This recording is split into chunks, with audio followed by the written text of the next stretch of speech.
Your Excellencies, distinguished guests, members of the media, a very warm welcome to you all to the 4th Shusha Global Media Forum.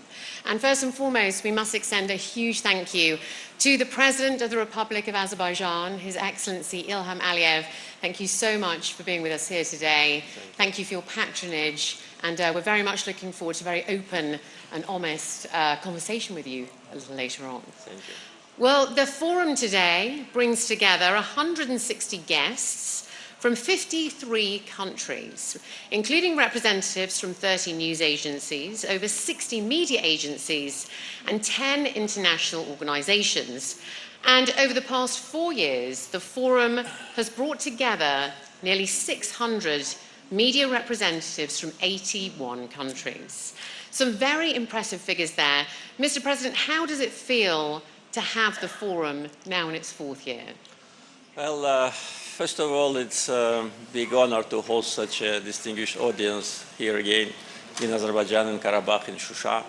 The idea of the forum was to create an atmosphere for media representatives from different parts of the world to address the issues of interest, mutual concern, and also to get acquainted with Karabakh, with Shusha. And by the time passing, I'm sure many of our guests visiting us regularly, they see the development of Karabakh, they see the reconstruction. The first time probably when they came, they saw only ruins, but now they see cities, they see people who live in the new apartments, in the new houses. So it's a combination of various factors. First, every time, every year, the topic of the forum is reflects the current challenges. Second, the atmosphere is very friendly, very positive, and many people from different media outlets, I'm sure, become good friends after meetings in Shusha. And of course, important factor for us is to gather this big group of people, those who influence the decision-making process, those who influence public opinion in their countries and beyond, to see that when Karabakh is back to its roots, when the owners of these lands are back, then the real development happens. Well, thank you so much. I think that deserves a round of applause. And very impressive to see how the forum has very much evolved over the last 4 years, so thank you so much. Well, just to set the scene a little bit for you, we gather at a time, of course, where information travels faster than ever, yet trust is increasingly difficult to earn. Journalists and policymakers today are very much navigating an era shaped by misinformation, by division, by AI, and rapidly evolving digital platforms, which is why conversations and forums like this are ever so important, of course, and also which is why this year's theme is the mission of the media in promoting peace, restoring the truth, and rebuilding trust. As a very quick introduction, my name is Laura Buckwell, and I am a broadcast journalist for Euronews. So thank you so much for having me. Well, as you can all imagine, we have a very full agenda over the next couple of days. And yes, we're going to be starting with this open dialogue with the President. And for the next couple of hours, we are going to be opening up the floor to you all for any questions that you might have. I have a long list of people and names that I'm going to be throwing out to, and we have a very generous amount of time to get those answered. So when I call your name, however, please do make sure you keep your questions brief and to the point, as we do have quite a lot to get through today. So additionally, if there's anything that you would like to share on your social media platforms, you can use our hashtag, which is Shusha Global Media Forum and GMF 2026. So we're going to be starting off with our first media representative. I'm delighted to now throw out to Mr. Ken Moriyasu, who is the Senior Fellow at the Hudson Institute. There he is. Hopefully we have a microphone at the ready. Thank you, Mr. President. I'm Ken Moriyasu from Hudson. Azerbaijan occupies a unique geographic position linking Central Asia, the South Caucasus, Turkey, and Europe. But recent disruptions in the Red Sea and the Strait of Hormuz have reminded the world of the vulnerabilities of maritime trade. Do you believe we are entering an era in which overland corridors will become as strategically important as sea lanes? And if so, how do you see Azerbaijan's role evolving over the next decade? Thank you very much. You know, we've been working on connectivity issues for quite a while, for maybe actively more than 10 years, trying to use advantages of our geographical location into the real platform for multinational cooperation. And there were various factors which could allow us or not, or prevent us from becoming one of the international transportation destinations.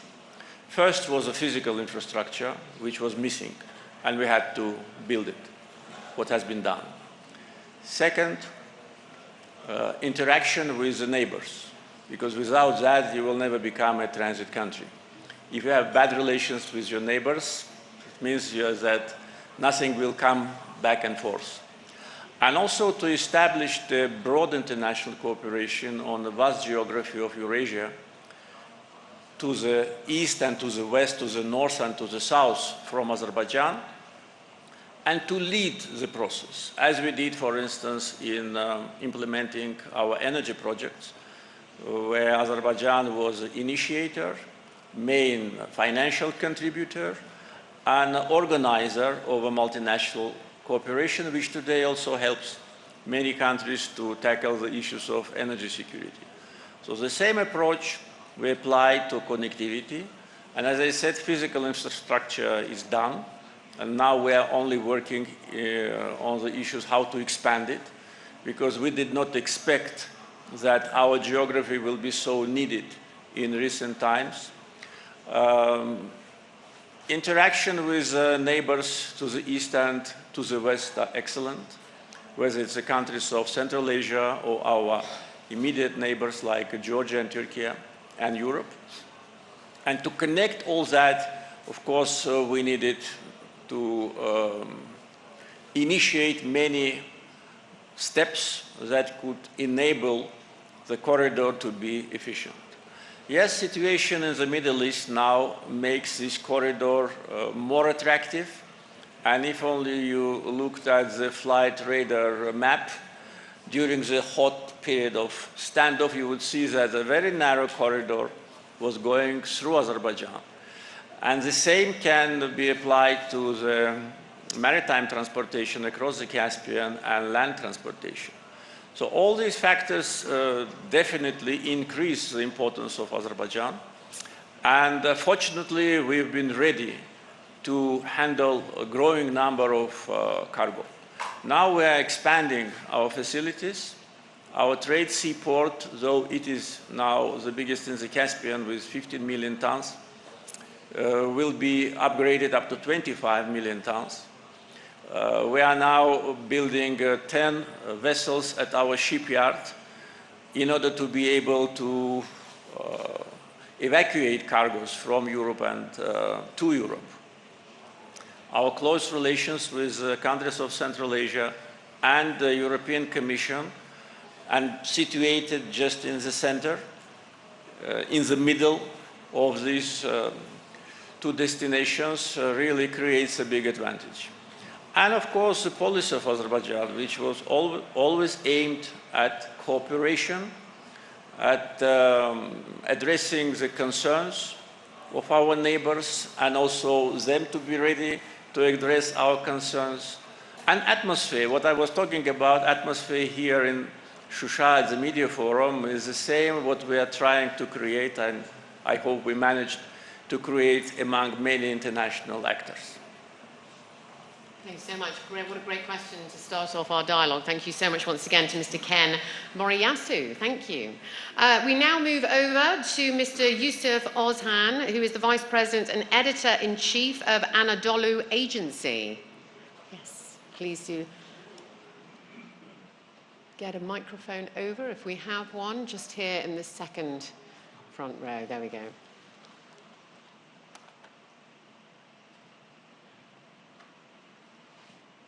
Yes. Mr. President, thank you so much for having us today here. I don't know if this is an English idiom, an authentic English idiom, but in Turkish we have being the two halves of an apple. So the nations of Turkey and Azerbaijan are the two halves of an apple. And what would be your message to the people of Turkey? Thank you so much. You know, message only of friendship and brotherhood.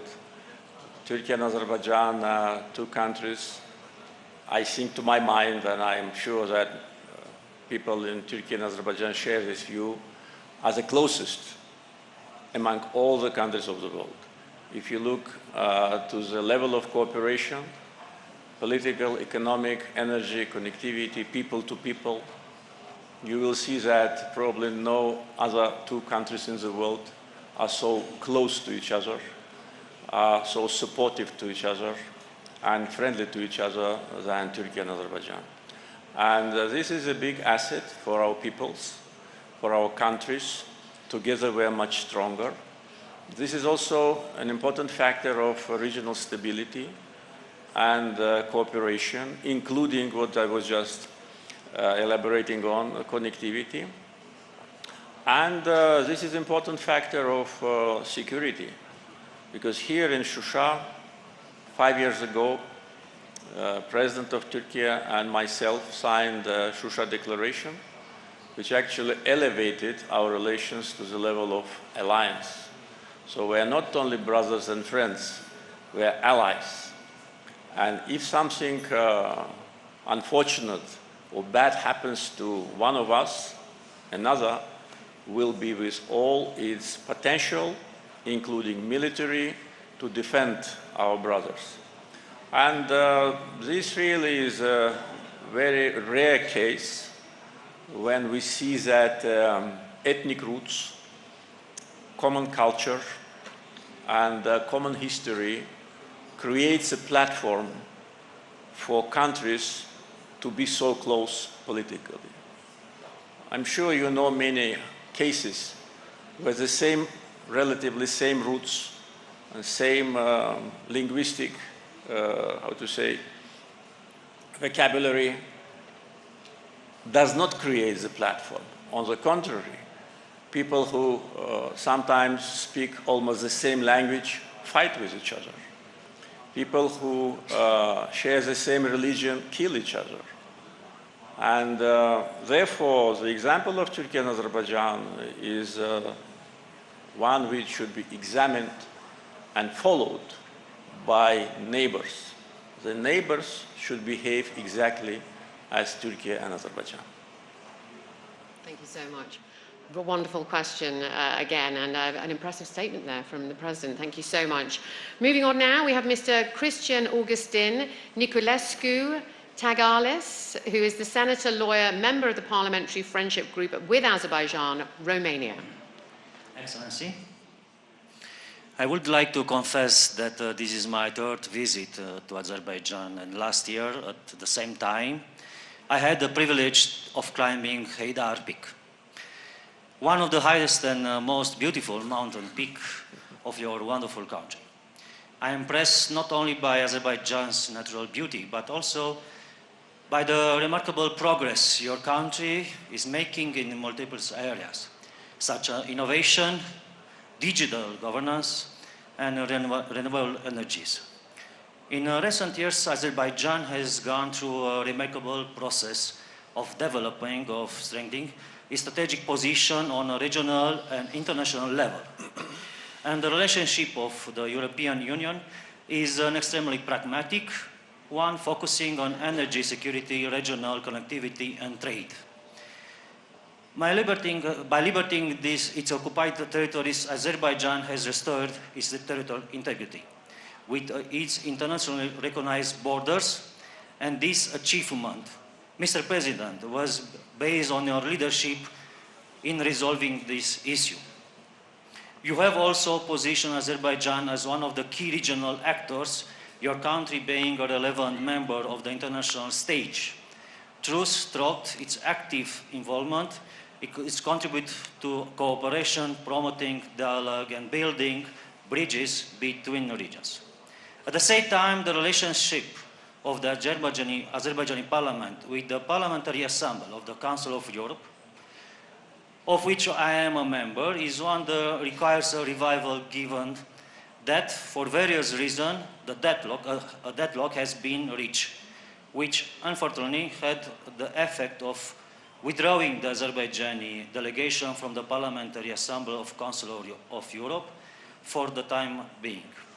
Expressing my belief that the difference between the two sides will be overcome and the Azerbaijani delegation will return to its place inside the PACE, I would like to ask you, Mr. President, how you see the improvement of this relationship, considering that it is mutually beneficial? In your opinion, what step could be taken towards closer cooperation with the European institution? Thanks, Mr. President. First of all, thank you very much for your kind words about Azerbaijan, and thank you for your personal contribution to friendship between our countries.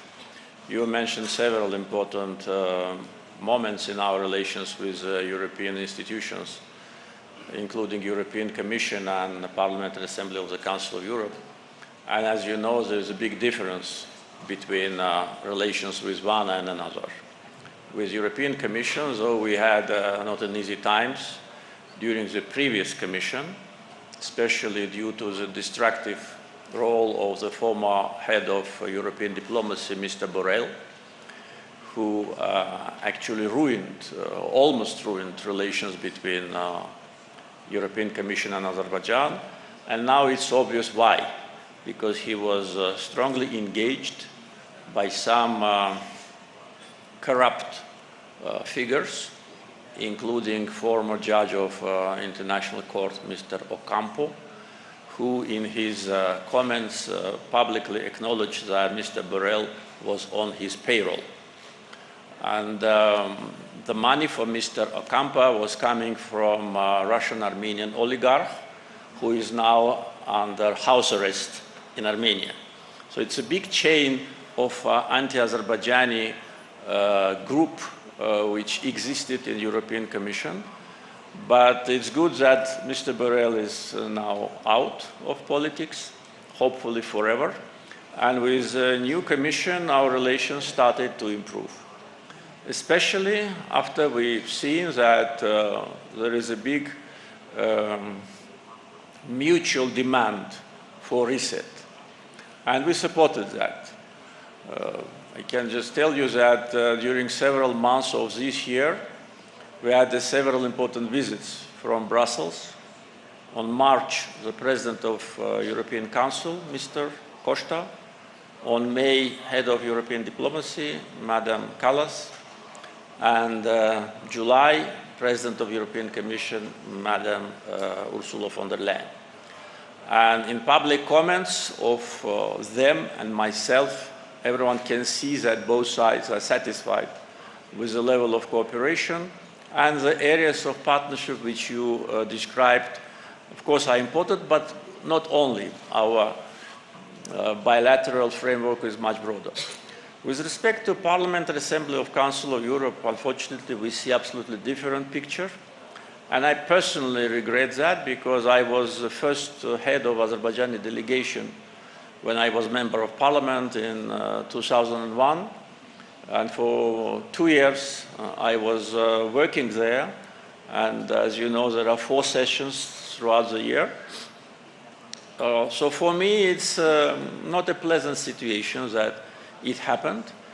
But the reason why it happened is very important in order to answer your question, what should be done in order to find a way from the deadlock. Until liberation of 100% of our territories from separatists and Armenian occupational forces in September 2023, Azerbaijan was never under any sanctions in PACE. September 2023, when we used our legitimate right for self-defense and liberated the territory from remainings of separatists, the Council of Europe Parliamentary Assembly decided to punish Azerbaijan. And in January 2024, they put under question the credentials of Azerbaijani delegation and also deprived Azerbaijani delegation from the voting right. So that was not because of so-called human rights issues. If it was about that, it would have been done probably much earlier. It was just punishment for us for what we've done in order to restore our sovereignty. And after that, the Azerbaijani delegation made a very wise decision. Just they stopped attending the meeting, because if we don't have a voting right, why should we there? And we, by the way, did not vote for the judges of European Court for Human Rights, and that's why Azerbaijan does not recognize the decisions of the court, because we don't know who these people are. We did not vote for that, and for more than 2 years we are discriminated. And I can tell you openly that we in our government were seriously evaluating the complete departure from the institution, not only freezing our membership in PASE, but also leaving Council of Europe as a whole. But I was approached by Secretary General of the Council of Europe, Mr. Alain Berset, and I was asked not to do it. And in order to find a way how to improve the situation. So I put that on hold, but unfortunately since that time nothing is happening. There are some very strange and ultimative demands from PASE to Azerbaijan, which are absolutely unacceptable. It was not us who ruined relations, it was them. They deprived us from the voting right without any legitimate ground. So what should be done is that they should restore the voting rights of Azerbaijani delegation, and after that Azerbaijani delegation will come back. It should be exactly, as I said, not vice versa. We didn't do anything wrong with them, therefore it was them who made that unjust move, and it should be them who should step back to find the courage and to admit that they made a big mistake. You know, on many occasions I expressed my view on that if Azerbaijan leaves the Council of Europe completely, no one in the country will even notice that. So being there or not being there doesn't change a lot here. To be there is better, probably, I don't know, maybe. But, and we are not looking for confrontation, especially when not only Parliamentary Assembly of the Council of Europe, but also European Parliament is attacking us regularly, again without any grounds. I think it's kind of an obsession about Azerbaijan. So in 5 years they adopted 13 resolutions attacking Azerbaijan, and none of them is, for us, is important, and none of them influences anything here. So of course it's better to have normal relations with these institutions rather than this confrontation, but again it was not our choice. We joined the Council of Europe voluntarily in 2001. At that time it was a different organization, and in general Europe was different from that time. We were entering that Europe with those aspirations, with those hopes that membership there will help us to resolve our main issue, to resolve Karabakh conflict, to restore our sovereignty. So again, I think take too much time of the audience for this issue, but taking into account your comprehensive question, I'd like to inform you and the audience about what happened and what should be done. We are ready for normalization, but they should make the first step. Thank you. Thank you so much for such a detailed question and such a detailed answer as well. Thank you so much. Right, we move on now to Mr. Ramiz Yunus, who is a professor of political science at the Khazar University. Yes. Hopefully we are But getting... he represents United States. Okay, from the United States. There Yes, you go. yes, yes. He lived there for many years. Yeah, yeah.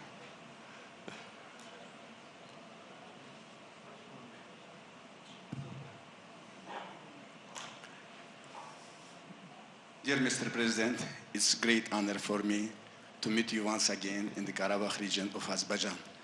Thank you very much for your invitation to this important international event.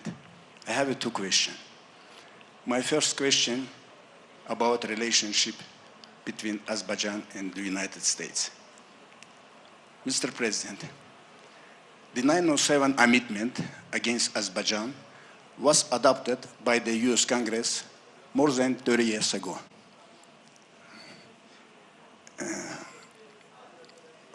What is your assessment of this amendment today? And do you see a realistic chance for its repeal under the current administration of President Trump? My second question, today Azerbaijan is widely recognized as middle power and the leader of the South Caucasus. In your view, Mr. President, what is the main difference between small state and middle power in today's world? Once again, thank you very much, Mr. President. Thank you. Thank you very much. First, on 907 amendment, first, you know it very well, but maybe not everybody knows that that was a very unfair move from United States Congress towards Azerbaijan back in 1992, when the Freedom Support Act was adopted in the US Congress in order to support the newly emerged countries after the collapse of Soviet Union, to support them with financial assistance. And Amendment 907 was introduced by pro-Armenian senators. By the way, President Biden was one of them. He at that time was a senator. And probably this explains why we had so many difficulties with Biden's administration. So that amendment prevented Azerbaijan from access to America's financial assistance. The reason for that, as it was described, was that Azerbaijan is blockading Armenia. First of all, it was not true. We were not blockading Armenia. It was Armenia who occupied our territory, and the occupied territories just lie between Armenia and Azerbaijan. So if not for occupation, there would have been no so-called blockade. And second, it was, of course, very painful for us at that time because country was very poor, and we were the only former Soviet Union republic which was discriminated by United States Congress. Today, this amendment is completely outdated.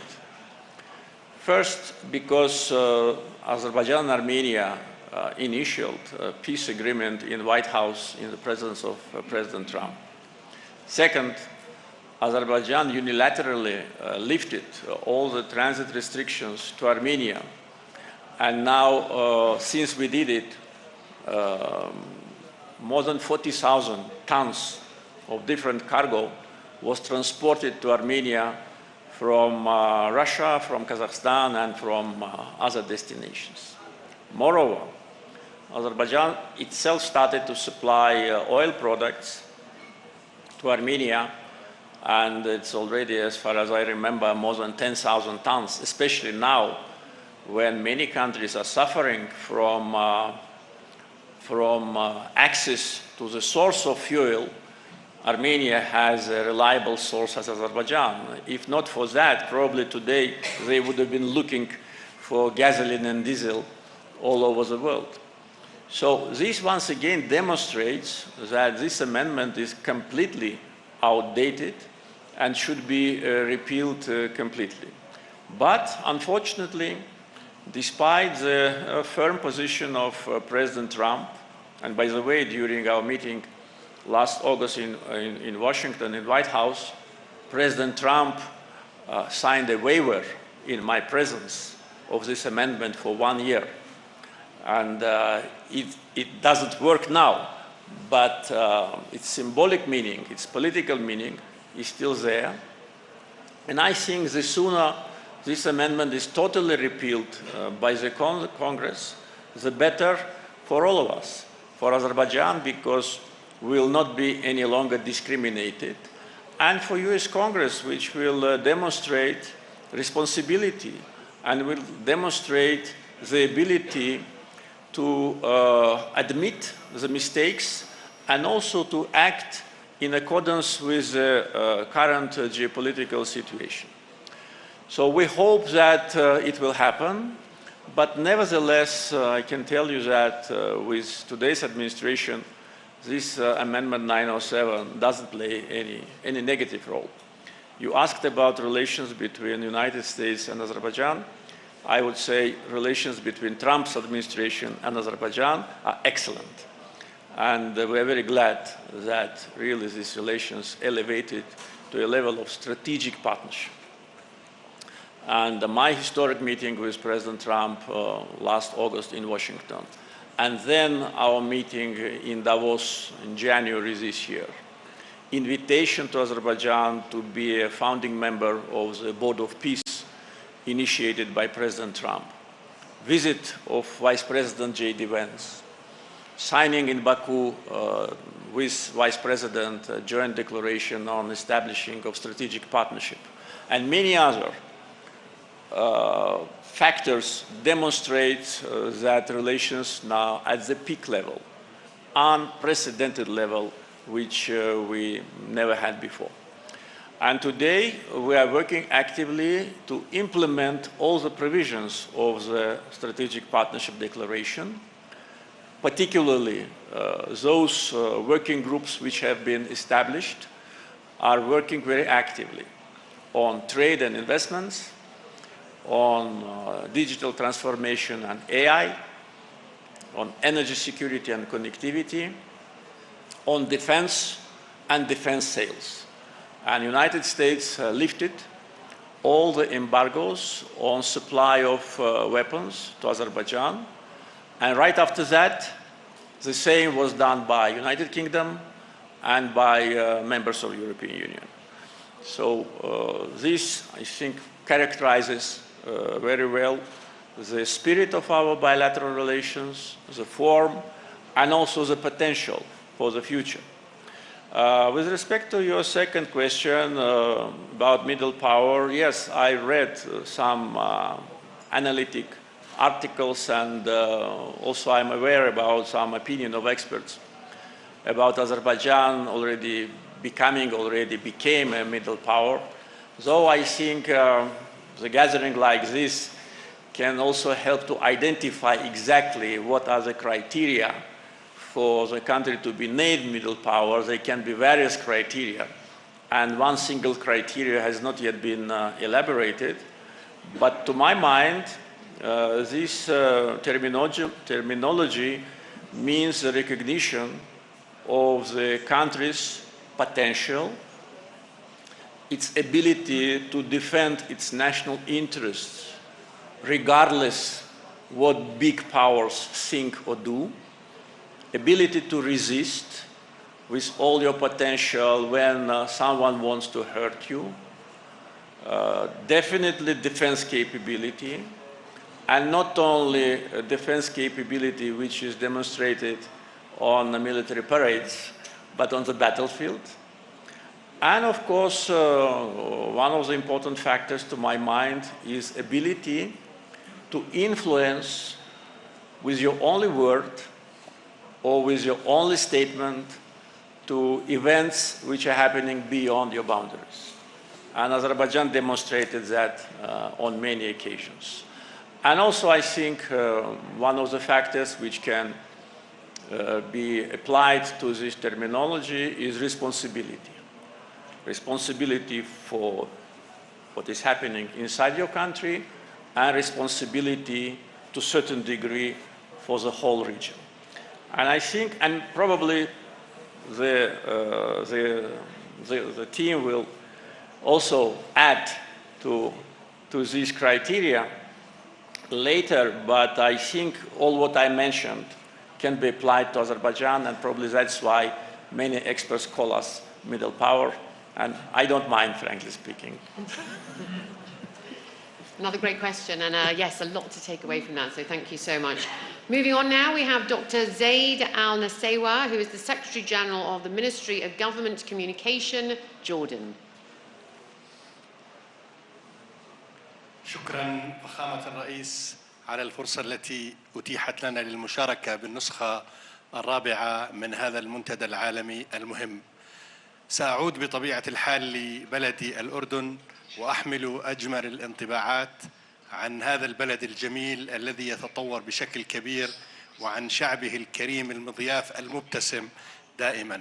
وأعتز بنفس الوقت بالعلاقة التي تربط بلدينا والتي تحظى برعاية فخامتكم وجلالة الملك عبد الله الثاني، ونتمنى دائما أن تتطور بشكل مستمر. فخامة الرئيس تستضيف بلادكم في العام القادم في إطار سعيها الدائم لتكريس وتعزيز التضامن الإسلامي مؤتمر قمة دول منظمة التعاون الإسلامي في دورته السادسة عشر، وأيضا تستضيف مؤتمر وزراء إعلام دول منظمة التعاون الإسلامي. هل تعتقدون أن هذه الفعاليات التي تحظى أذربيجان باستضافتها دائما ستساهم في تعزيز التضامن الإسلامي، خاصة في ظل هذه الأجواء المتوترة التي يعيشها العالم والمنطقة تحديدا؟ شكرا فخامة الرئيس.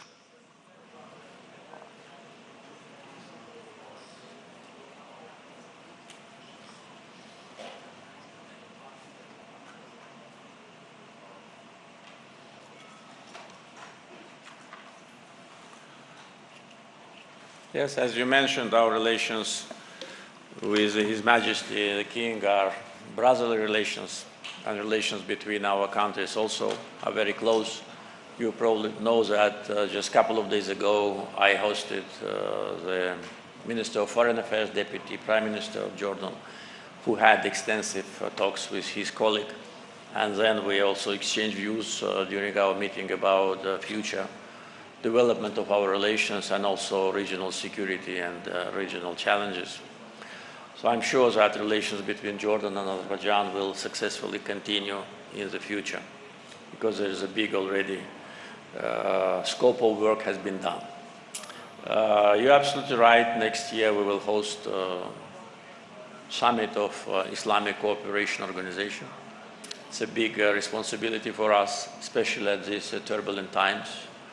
Azerbaijan always was strongly advocating for solidarity between the Muslim countries, and numerous events held in Azerbaijan and numerous initiatives which we put forward actually served the cause of solidarity, mutual understanding, and unity. We will see how things develop prior to the summit, but unfortunately now we don't see much solidarity.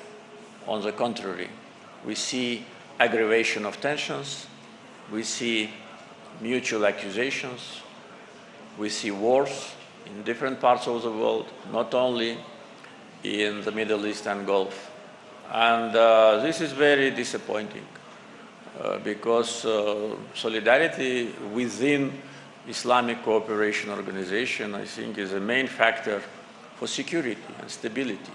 If there's more solidarity, more mutual understanding, there'll be less difficult times. The role of Azerbaijan has always been highly appreciated, and we played important role in different times with different actors, and our role has always been a constructive, result-oriented, aimed at the reduction of tensions. We, by the way, demonstrated this capability during the times when we were chairing the non-aligned movement. As you know, members of Islamic Cooperation Organization at the same time are members of non-aligned movement, the movement of 120 countries, fully supported Azerbaijan's chairmanship, and we've been elected by unanimous decision by all the countries. And by the way, even our chairmanship was extended for 1 year, again by unanimous decision. So that was a recognition of our very positive role in bringing closer those who stand far away from each other. The same potential was very helpful when we had to agree on important decisions when we were chairing the COP29.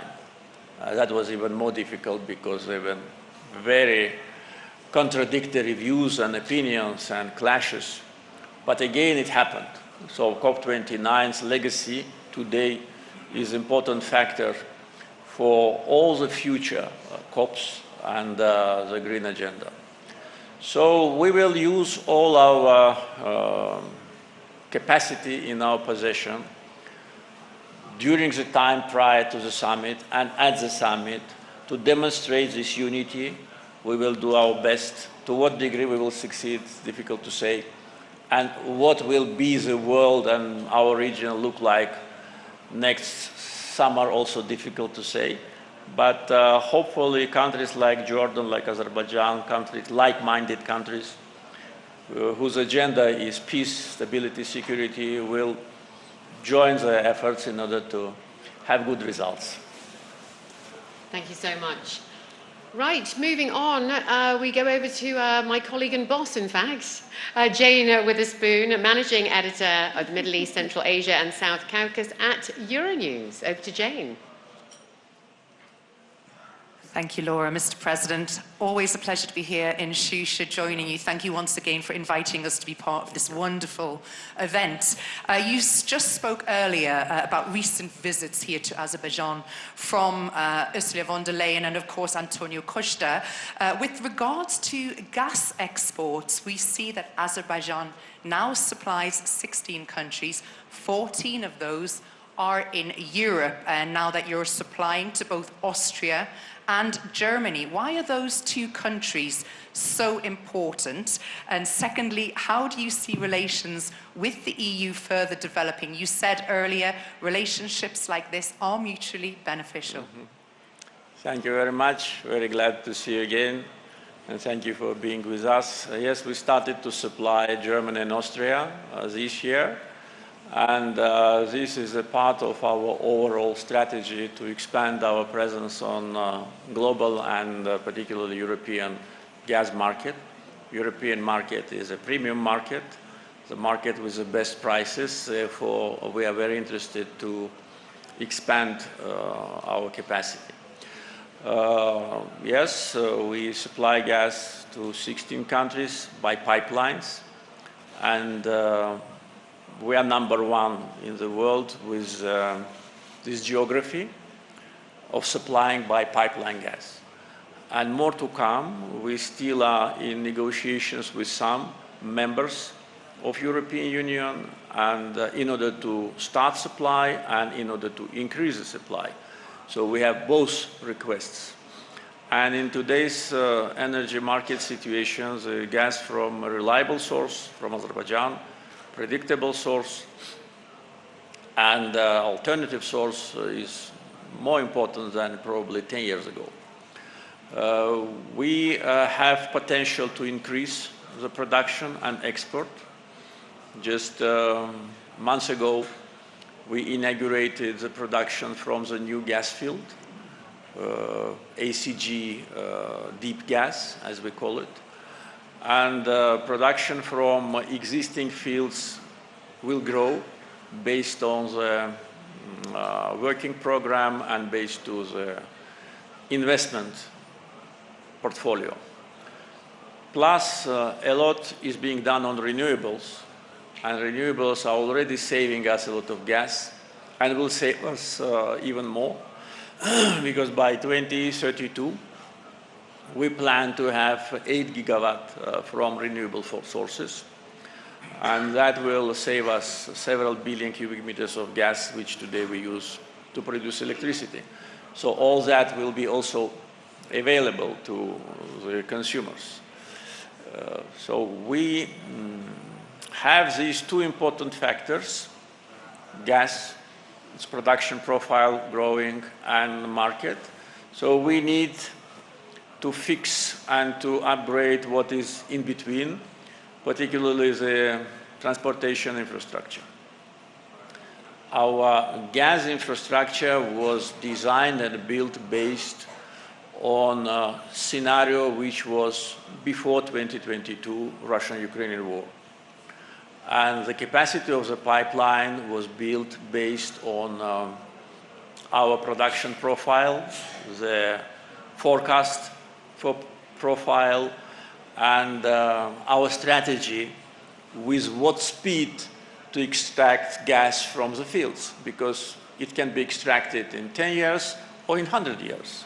And what is more beneficial for us, to prolong the process and to have this curve relatively stable throughout decades, or just to invest and to extract more. But when Russian-Ukrainian war started, the demand for Azerbaijani gas grew tremendously, and we've been approached by European Commission to do maximum what we can in order to increase rapidly the production, and we did it. And by the way, these figures were announced during the visit of Madam President of European Commission, that we increased gas supply to European Union at a level of 65% since 2022, and this will grow. So expansion of the existing transportation infrastructure is necessary, but the stumbling block is European green agenda, and European banks are not eager to finance the projects of fossil fuel. Therefore, it's a question where to borrow funds in order to expand the capacity of the pipeline. And also another question, probably even more important, is the long-term contracts. And that's also what we discussed with Madam Ursula von der Leyen, that we need long-term contracts. Because we, in order to increase dramatically the production, we need to invest largely. And if at a certain point we will be told that, thank you, goodbye, we don't need your gas any longer, then what we're going to do? So these are two important factors. And also diversification, because we started to supply gas to the market which we could not even foresee, which is Syria. And we can expand from Syria towards the neighborhood where there is a big demand.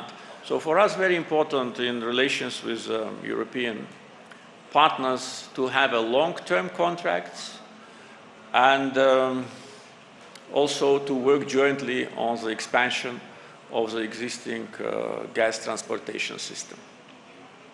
And with respect to relations with the European Commission, I already spoke about that. We're very satisfied.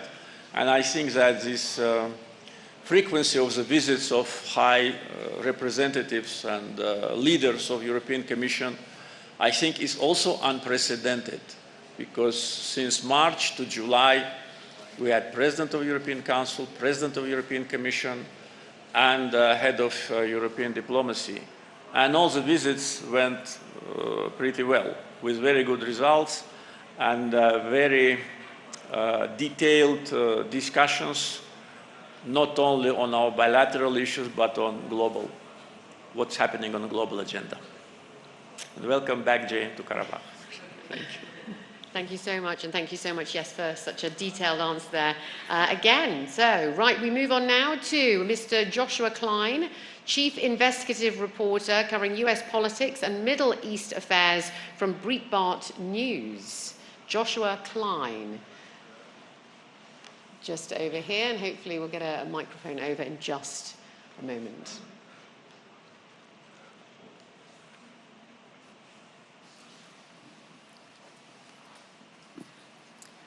Hi, President Aliyev. Thank you for being here.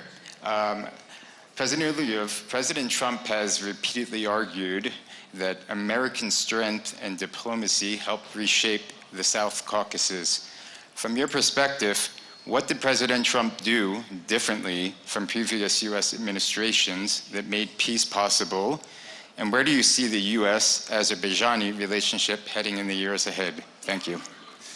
Yes, there's a big difference from what President Trump was doing and is doing and his predecessors, because unfortunately during the times of occupation, which lasted for almost 30 years, American administrations, along with other co-chairs of then OSCE Minsk Group, were mainly pursuing the policy of freezing the conflict, not liberating Azerbaijani territory based on resolutions of Security Council of United Nations, which they themselves adopted. But their target was to freeze the situation and to use it as a leverage on Azerbaijan and also to a certain degree on Armenia. All of them were working in a very synchronized way, and all the activity of the Minsk Group of OSCE was aimed not at resolution of the conflict, but on making the occupation endless. President Trump's approach was quite different. He is a person who loves peace, a person who brings peace to many destinations. As he himself tells, he brought peace to 8 conflicts.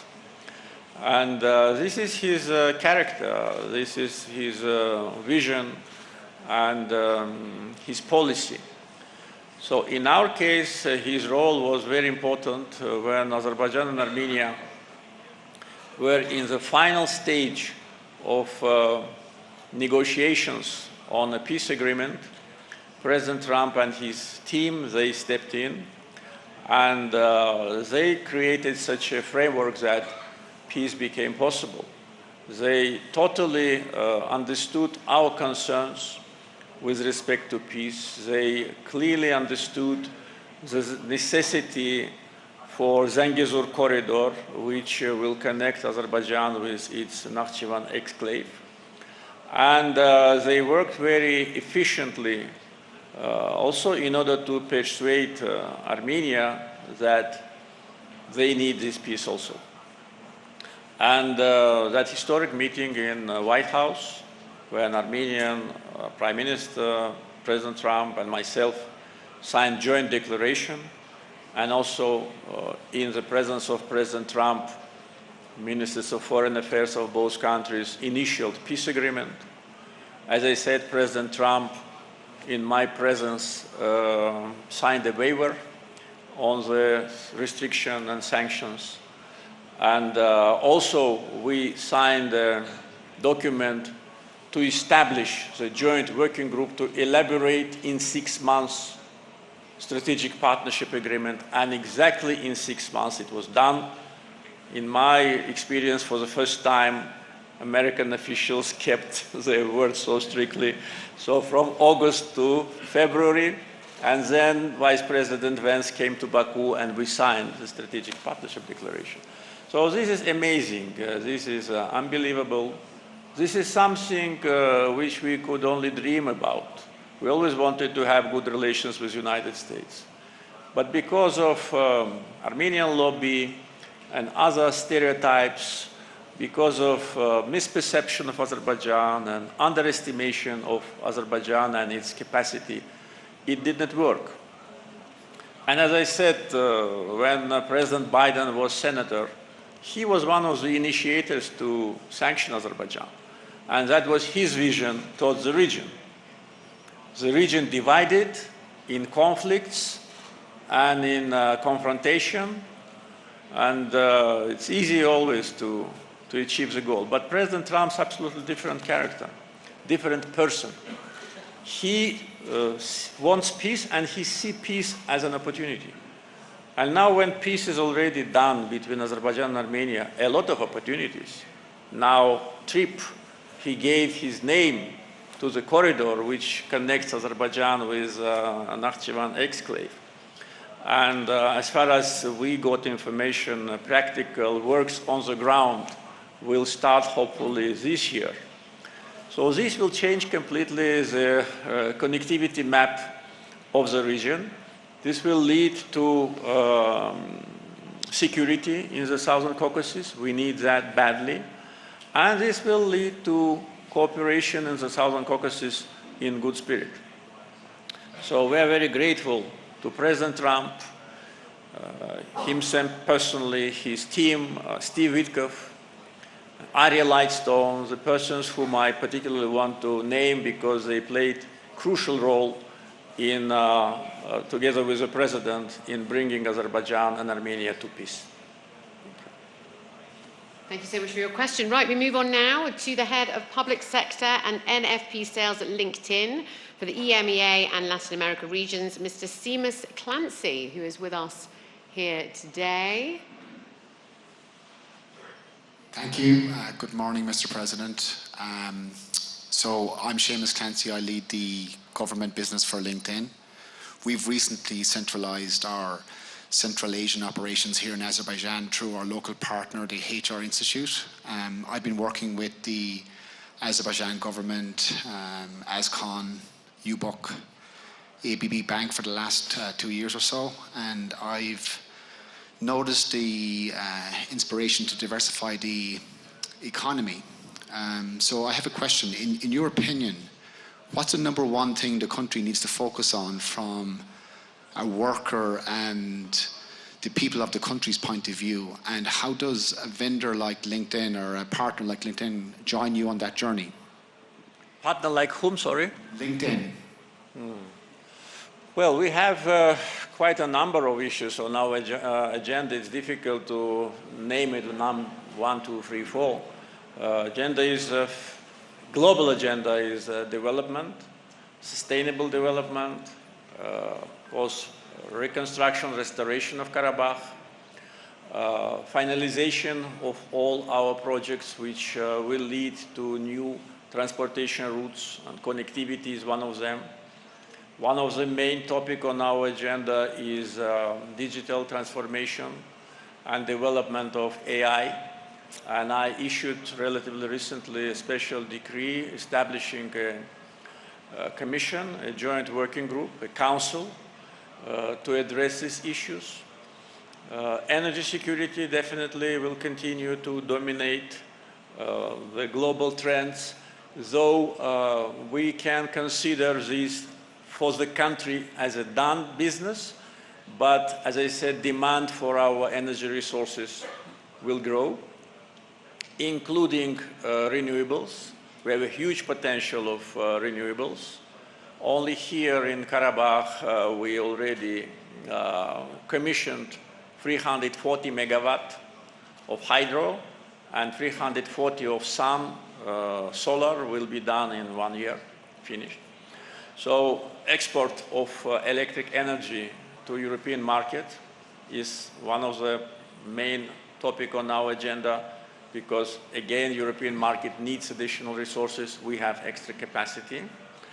Of course, regular day-to-day business is a country presentation, so we need to do it without any disruption to demonstrate what has been done, our achievements, our challenges. Probably number one at these circumstances is security and defense capability, because we see that security and threats, they are unfortunately in our region is not something which we read in the books, but we live in these circumstances. So many issues on our agenda. So probably the best way to characterize it, strengthen our capability to defend our national interests, and to establish more practical and working relations with as many countries as possible. Thank you. Great question there on diversification. Thank you to Seamus Clancy there. Right, we move over now to Ms. Layal Al-Katir, who is a host from Al Arabiya.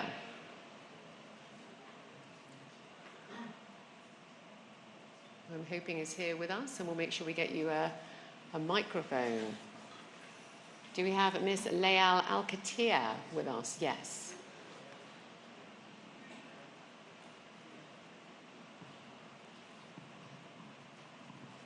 Good morning. Thank you, Mr. President. It's always a pleasure to see you again. I've been here in Baku and in Shusha last year, and I can see the huge improvement that has been done in Shusha. Congratulations, first of all. And you see the unprecedented situation in the Middle East right now. During this tough time, and you are a neighbor with Iran, do you think a long peace can be achieved with Iran, first of all? And second, what is your future plan to protect your border from this wider escalation that is taking not only the Middle East, it's like the whole world is involved right now in this war between Iran and the United States?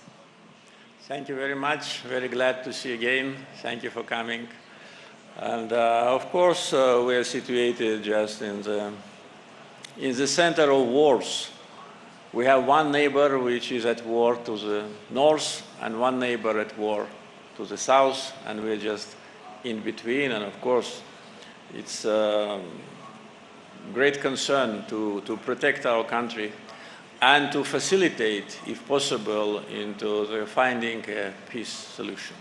Yes, we believe that peace is possible, and I think not only us, but also mediators, the countries who are trying to do their best in order to stop this confrontation and bloodshed. Particularly, I would name Pakistan and my great friend, Prime Minister Shahbaz Sharif, and Field Marshal Asim Munir. They really did a great job in the mediation between the United States and Iran and achieved a great success. Unfortunately, it didn't last long, but I hope that this current eruption of conflict will not last long. So I'm sure that peace is possible. Otherwise, it is very difficult to live when you don't believe in that. I think important will be what will region look like after peace is achieved. And here there are various scenarios and various options, and many countries are pursuing, of course, their strategic views. And as far as Azerbaijan is concerned, we only want peace beyond our borders, because when you have peace inside and fights around the borders, you never feel safe. We live in peace in Azerbaijan less than for 1 year. We lived at war for 30 years. It was first Karabakh War, then different types of confrontations during the so-called ceasefire period, and then different eruptions, and then Second Karabakh War. So we could not imagine life without a war. So only less than 1 year we live in peace, and we see the benefit for development, for investments, for psychology, for the mood of society. It has a very many implications. And of course, we would like to see peace to the south and to the north to be established as soon as possible. But the peace must be just and fair and based on international law and not based on someone's ambitious and agenda. So international law is a universal platform for any peace. And for instance, if we look back to our war with Armenia, we always were on the side of international law. We were defending ourselves. We've been occupied in the 90s beginning and then tried to resolve it peacefully. It didn't work. Then we used force to restore our sovereignty. We did it, and we didn't go further. We stopped, and this is very important. And I think one of the important moments after the hot period of confrontation is over, to stop. And this is not easy. And we understand it. And we lived with this wound in our heart for 30 years. And, but we stopped when it was necessary to stop. We stopped not to make the war endless. We could have had other options, but the responsibility and wisdom was to stop, because if we did not stop, the war with Armenia would continue. Maybe kind of slow-going process. At some point again, at some point slow, and people will die. And so the same should be done in the Middle East. When a hot period of confrontation is over, the members of Gulf Cooperation Council and Iran should stop. Of course, we will never forget what Armenians did to our people, how they destroyed our cities, how they killed innocent women and children, committed genocide in Khojaly. We will never forget it. But at the same time, we understand that peace is something which is the ultimate objective. So I think there'll be many implications, psychological, emotional, attempts to fight back, to take revenge. My message to our neighbors is to be responsible and to stop as soon as possible, and to try to normalize relations and not to escalate this process to a global conflict. This is a big danger. And I call for responsibility, and I hope that mediation efforts of our friends in Pakistan again will result in cessation of confrontation. Thank you so much. Great question there. So we move from Europe to the US, to the Middle East, and now we move over to Africa. Mr. Cedric Monzier Ayundu is the Delegate General of the Voice of Congo, who is with us here today and has our next question.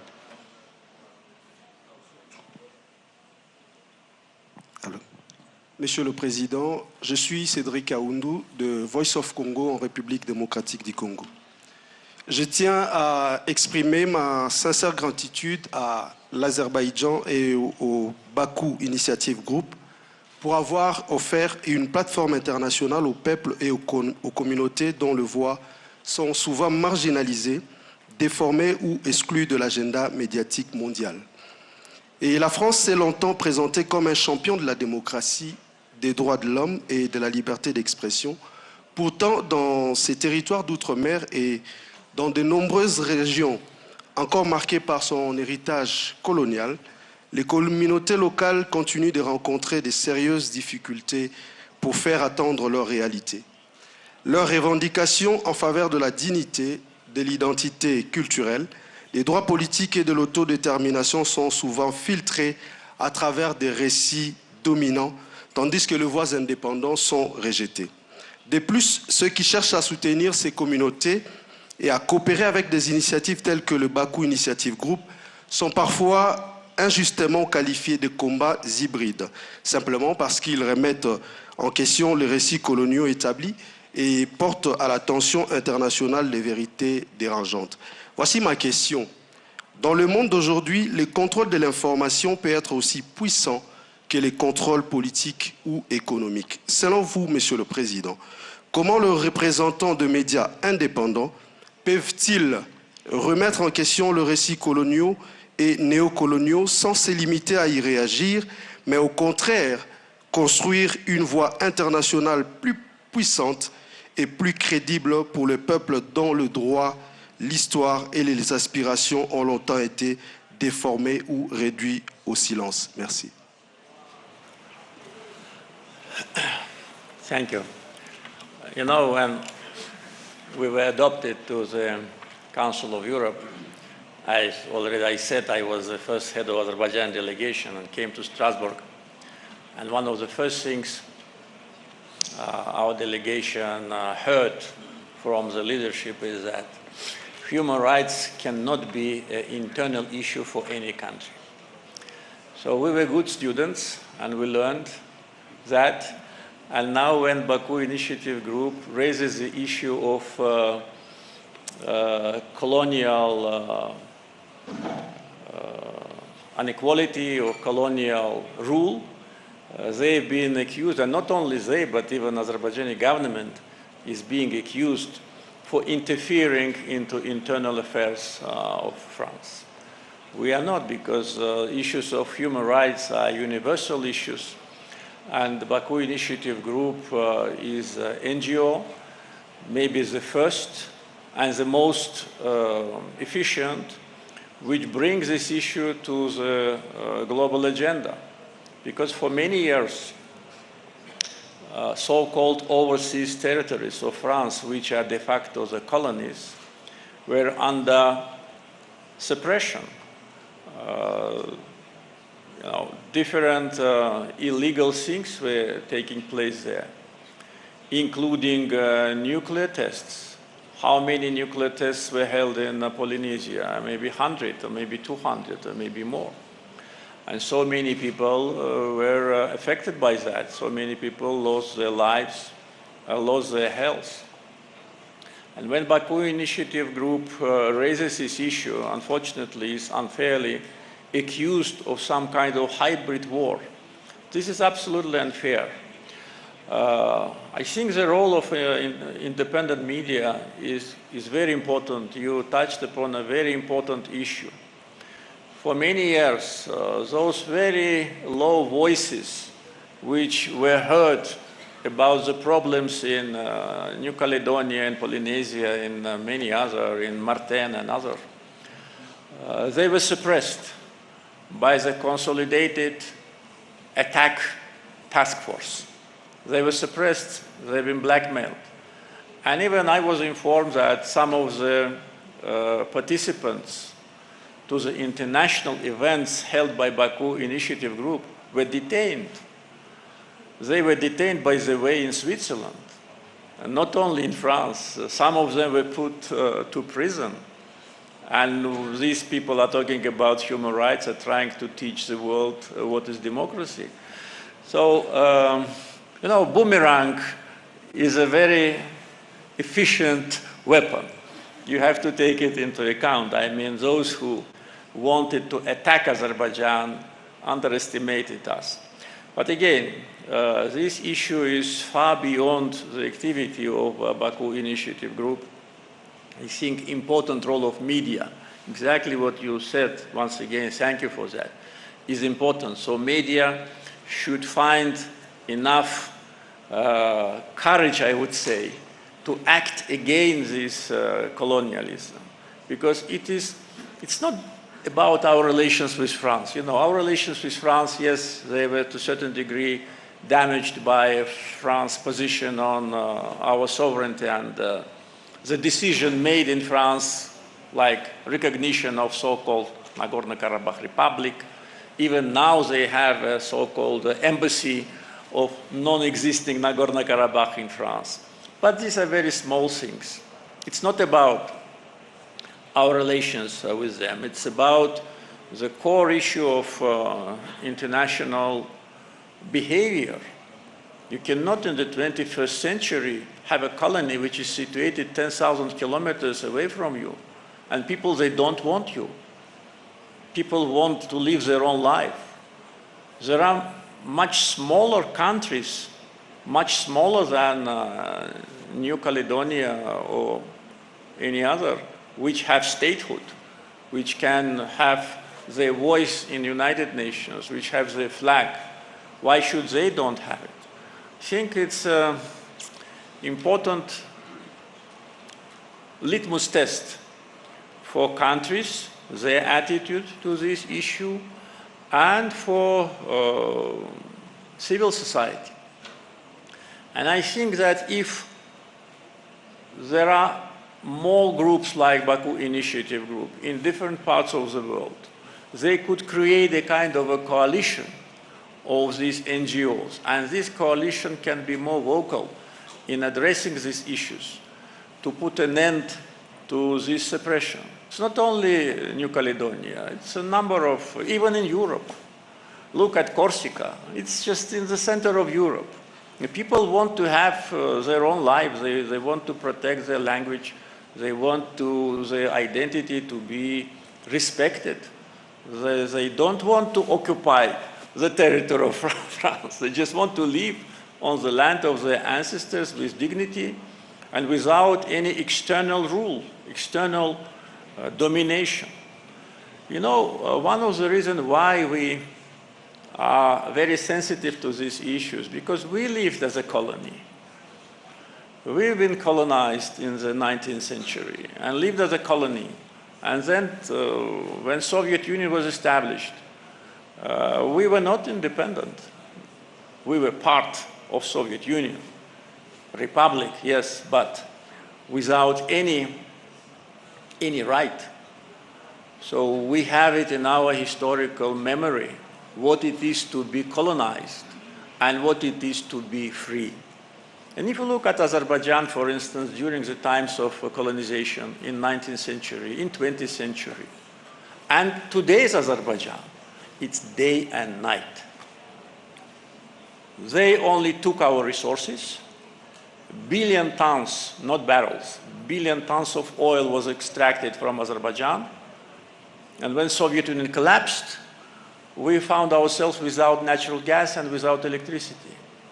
And until now, we are cleaning all those polluted areas in the suburbs of Baku, spending billions to clean what those who extracted our wealth did to our nature. And in these 30 plus years, Azerbaijan, as already it was also said, became a middle power. And this is a benefit of independence. When Soviet Union collapsed, I remember many analysts in Russia were saying, oh, these republics, they will die. They will not be able to live without the center. But what happened? All of them live normal life. Some prosperous, some less, but all of them, none of them died. And this is an advantage. So that's why we advocate for this, for independence, for New Caledonia, for Polynesia, for Martinique, for Saint Martin, to be free. And again, it has nothing to do with our relations with France. It is misinterpreted, and sometimes it is used against us. And I hope that my messages will be properly responded also and addressed in Paris, because we are now in the process of normalization. They criticize us, we criticize them. This is normal. It's not a kind of attack, it's a kind of a working relations between two sovereign nations, and each of them stand at the same level, and no one is higher than another, and no one can dictate another what to do. But to express your view, your concern, and to criticize, I think it's absolutely normal. I wish you success. Thank you very much. Thank you so much. And yes, a great question there on the impact of information control, very fitting with our topic here over the next 2 days. Right, we move on now to Dmytro Gordon, journalist and founder of Media Gordon, Ukraine. Dmytro is with us here in the front row. Уважаемый господин президент, сперва от имени миллионов украинцев разрешите поблагодарить дружественный народ Азербайджана и вас лично за сострадание, за чисто человеческое сочувствие той страшной трагедии, которая обрушилась на прекрасную Украину по вине России. Ровно год назад здесь, в этом зале, я спросил вас, что бы вы посоветовали Украине. И вы тогда ответили: никогда не соглашаться с оккупацией. Прошел год, очень многое изменилось. Сегодня весь мир видит фактическое окружение Крыма по суше, по морю и с воздуха. Сегодня весь мир видит одну из самых богатых нефтедобывающих стран в многокилометровых очередях за бензином. Мы видим, что фактически не меняется линия фронта, она остается неизменной. Мы видим удары украинскими дронами и ракетами по огромной территории от Москвы и Санкт-Петербурга до Сибири. Что сегодня в новой ситуации вы посоветуете Украине? И я, пожалуй, задам еще один вопрос. Что бы вы сегодня посоветовали Путину, у которого, на мой взгляд, уже не осталось ни одного хорошего выхода? Спасибо. Рад снова вас видеть. Спасибо, что приняли наше приглашение и вновь посещаете Карабах. Также спасибо за ваши добрые слова об отношении азербайджанского народа к украинцам, к Украине. И это идет от чистого сердца. Что касается прошлого года и вашего вопроса и моей рекомендации, я думаю, что ни украинский народ, ни власти Украины не нуждались в моем совете, но я бы его сегодня также повторил. Никогда не соглашаться на оккупацию. И это то, что Украина делает. Она не соглашается на оккупацию. Хотя были непростые моменты в течение этого года. И мы видели, и знаем, и слышали о давлении определенных кругов на вариант прекращения боевых действий по существу закреплением оккупации. Но ни народ Украины, ни его руководство на это не пошло.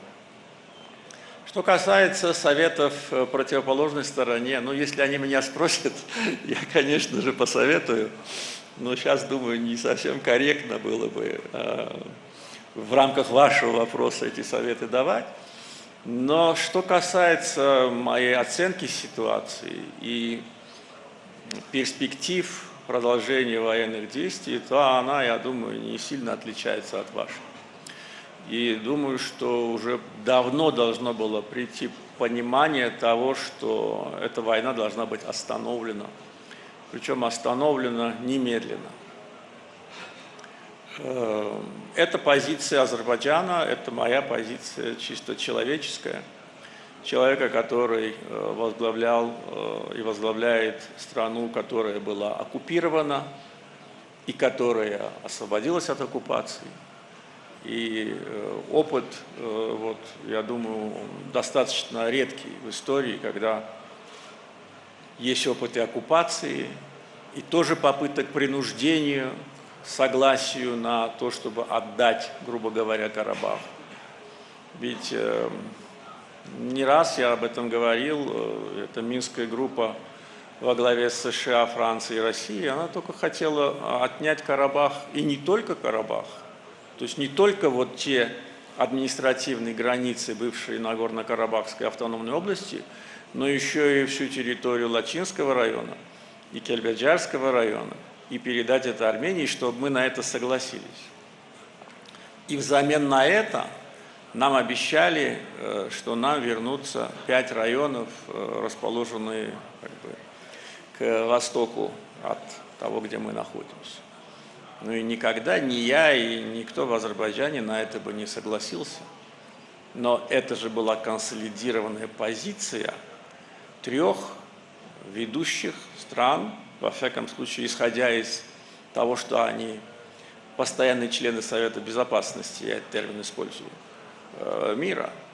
И противостоять этой позиции было достаточно сложно.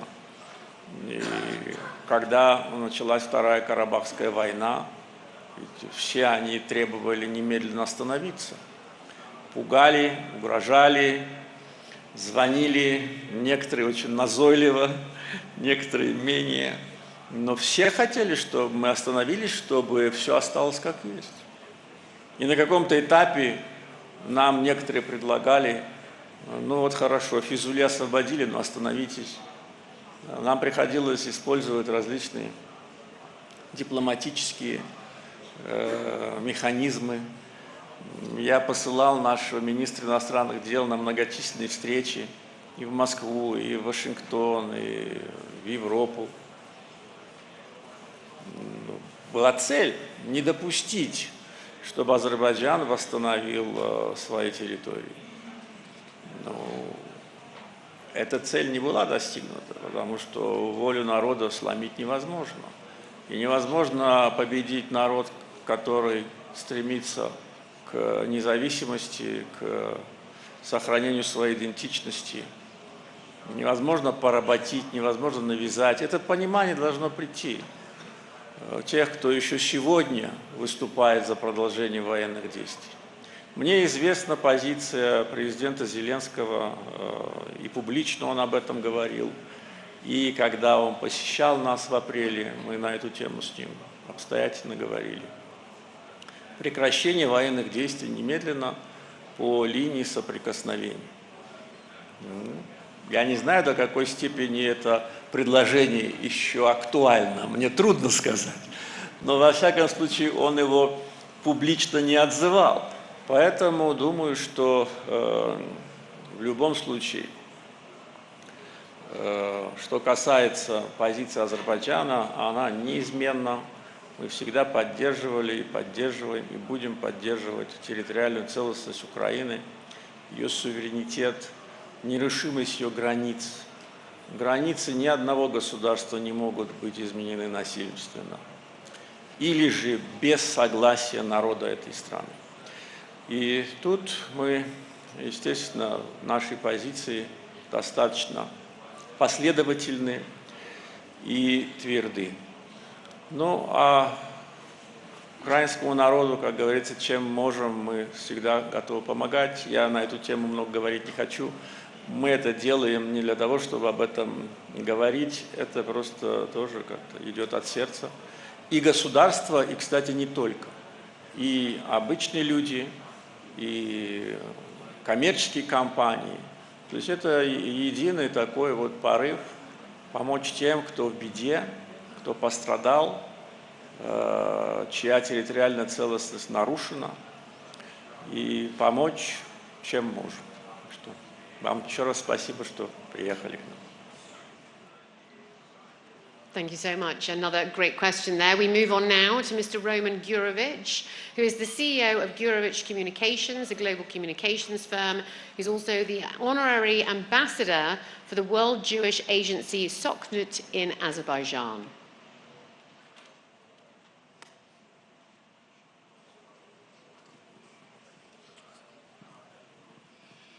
Утро доброе. Спасибо огромное, господин президент, за возможность принять участие в работе этого чудного форума и очень влиятельного форума. Для меня каждый приезд – это такое очень трогательное и большое переживание. Я хотел спросить вот такую штуку. Баку в последние годы становится все большим центром международного влияния, центром конструктивной дипломатии, это признают во всем мире.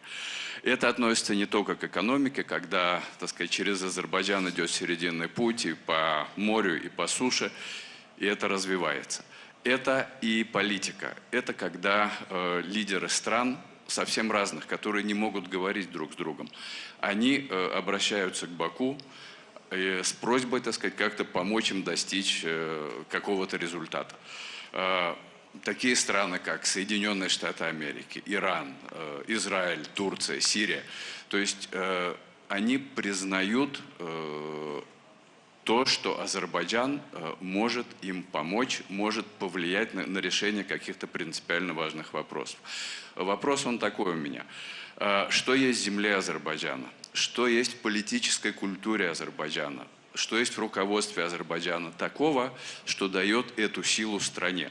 Стать признанным международным центром для решения самых-самых непростых вопросов. Причем у стран, которые не доверяют друг другу, а Азербайджану почему-то доверяют. Спасибо.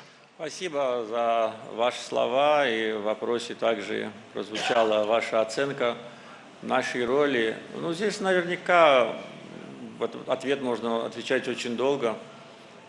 Масса факторов. Но я думаю, на первое место я бы поставил доверие. И доверие в искренность Азербайджана. Потому что во всех случаях, о которых вы сказали, и многие других, думаю, все, кто обращался к нам по вопросу участия в каких-то нормализационных делах, верили и понимали, что у нас никаких задних мыслей нет. И так оно и есть, никогда не было. Мы всегда искренне хотели помогать там, где можем.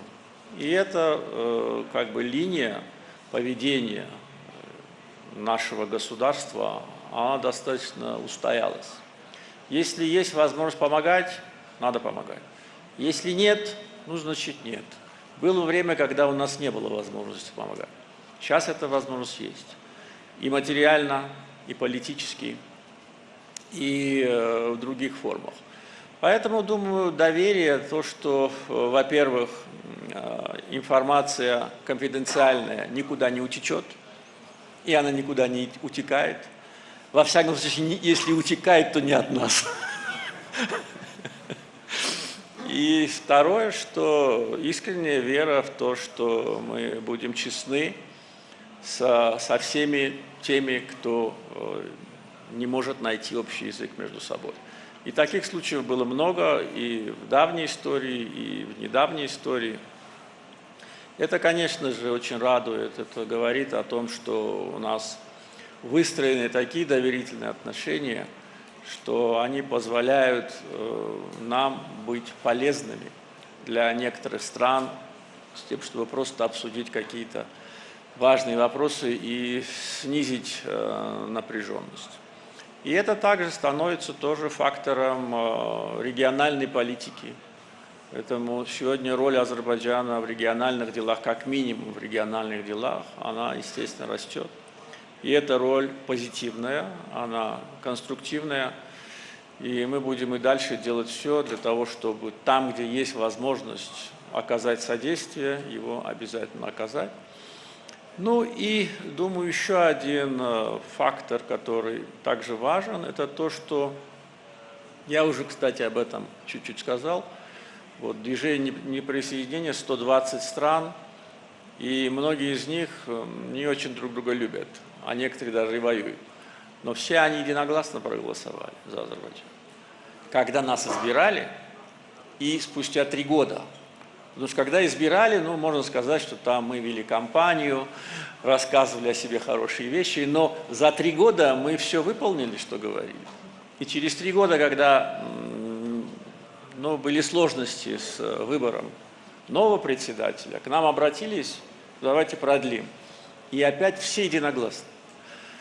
Вот то же самое происходит и в таком региональном формате, когда доверие к нам за честность и за, как говорится, у нас есть такое слово, да, ахзеберг, да, как по-русски перевести, не знаю, да, рот на замке, да. Вот за это, я думаю, такое отношение. Thank you so much. Another great question there. As we move on now to our next guest, Mr. Alexei Naumov, MA in Political Science and International Relations, who's a leading expert in Russian International Affairs Council. Over to Alexei. Господин президент, большое спасибо за возможность быть здесь.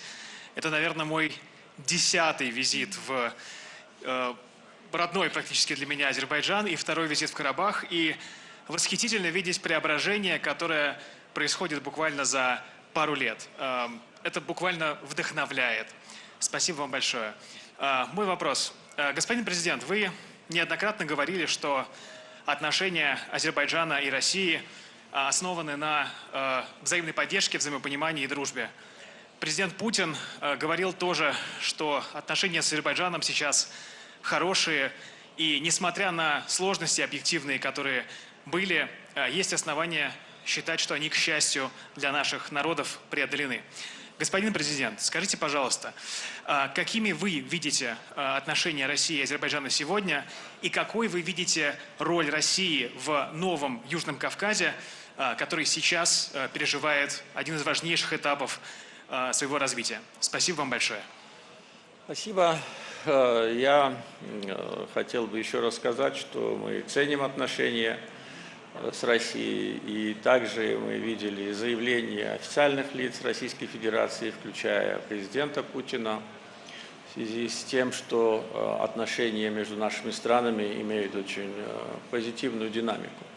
Вы отметили о сложностях, да, мы все о них знаем, но важно, что этот процесс остался уже позади, и я бы сказал, что отношения полностью нормализованы, контакты осуществляются на разных уровнях, и на правительственных уровнях, и по линии членов правительства, сопредседателей межправкомиссий, по линии Министерства иностранных дел, по линии администрации президента. Так что в этом плане, я думаю, все идет хорошо, и мы этому рады. Отношения между Россией и Азербайджаном, они важны и для двустороннего формата, и для более широкой географии. Они охватывают и традиционные сферы взаимодействия, и новые, которые могут возникнуть. Тут и, конечно же, транспортная составляющая играет очень важную роль, торговля, гуманитарное сотрудничество. Что касается роли России на Южном Кавказе, мне трудно об этом говорить, потому что эта концепция, наверное, должна быть выработана, и если еще не выработана в России. Южный Кавказ изменился, причем кардинально. И в данном случае, может быть, можно говорить, что толчком этому стала Вторая Карабахская война, которая сместила очень многие пласты, которые считались уже устоявшимися и такими закаменелыми. Ну а дальнейшие события на Южном Кавказе, связанные с полным восстановлением суверенитета Азербайджана, связанным с евроустремлениями Армении и все, что связано с этим процессом, конечно же, на мой взгляд, диктует необходимость переосмысления вообще и аналитиками, ну и государственными деятелями этого региона в целом. И без контактов, без как бы щупания пульса это сделать будет очень трудно, потому что старые методологии восприятия Южного Кавказа, они устарели совершенно. То есть это совершенно другой регион, чем он был 5 лет назад. С новыми центрами, с опять разнонаправленными устремлениями. Может быть, сейчас они видны намного более отчетливо, чем ранее, но те, кто занимались этим регионом, наверняка видели эти тенденции.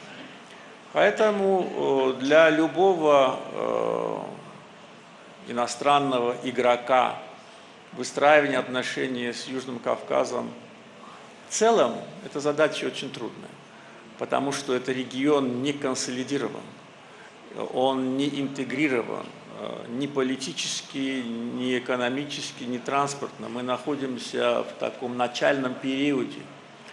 Поэтому выстраивание, и те же самые месседжи я и доводил и до своих европейских коллег, когда мы видели такой явный перекос в сторону Армении со стороны западного сообщества, он вызывал у нас вопросы, потому что мы же знаем и географию, и экономический потенциал, и все остальное, и цену себе тоже знаем.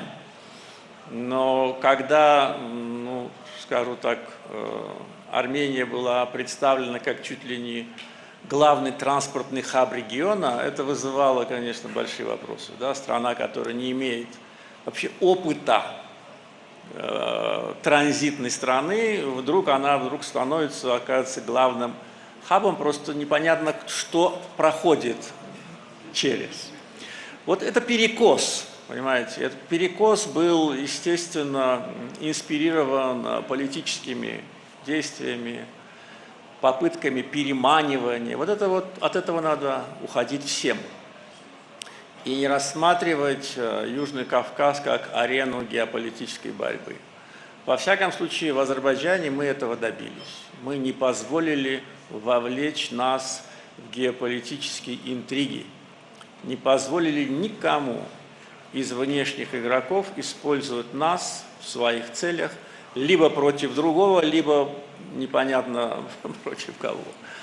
Теперь, думаю, то же самое предстоит сделать и нашим соседям, причем не на словах, а на деле.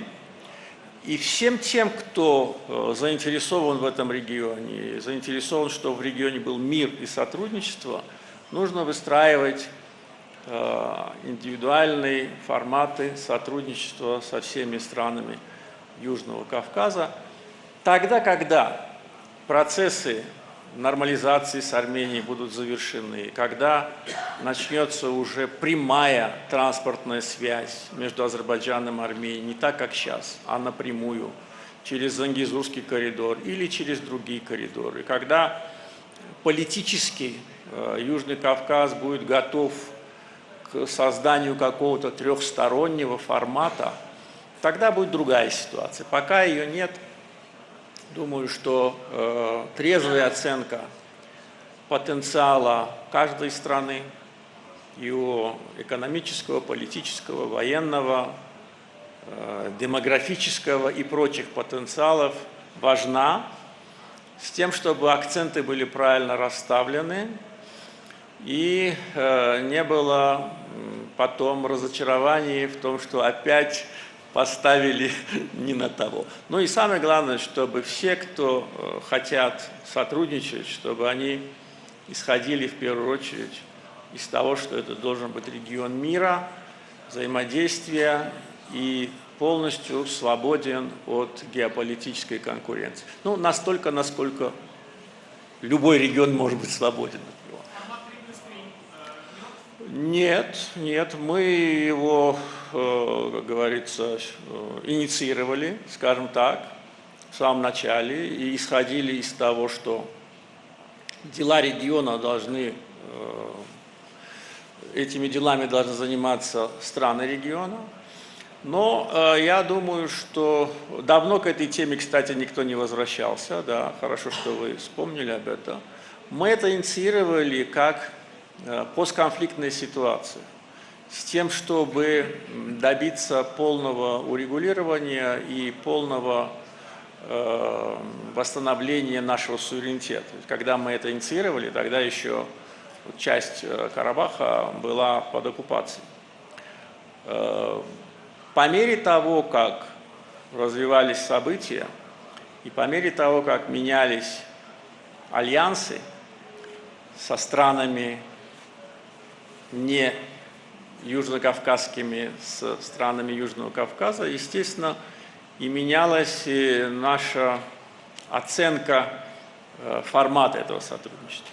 То есть, я думаю, на сегодняшнем этапе важно, чтобы это было полноценное шестистороннее или вот пятистороннее, мы знаем, что Грузия не подключилась, да, но пятистороннее сотрудничество с очень четкой повесткой, чтобы это не было, знаете, очередной минской группой, да, которая бы здесь, как зонтик,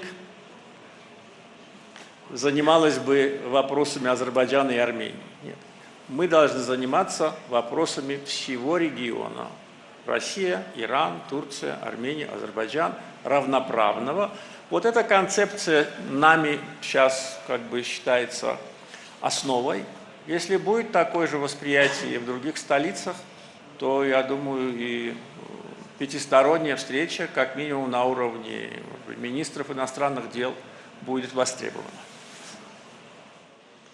Thank you so much. Another great question, this time on relations between Russia and Azerbaijan there. Thank you so much. Right, we now move on to Tamara Chiogzidze, who is from Fortuna Radio Holding. Georgia, over to you. Hello, yes. My name is Tamara Chiogzidze, Mr. President. Thank you very much for inviting us to this wonderful country. It's the second time I'm here. I was about 15 years ago, and I see tremendous progress here, so my compliments to you. So first of all, I would like to ask you the question today about the radio industry. Today, radio, the world's the most trusted and resilient media, is facing new challenges. As car technology continues to evolve, it is creating serious concerns for both radio broadcasters and listeners. I would like to draw your attention to the fact that there are growing numbers of newly imported electric cars that are being sold without FM radio, or with FM radio much harder to find on a car's display.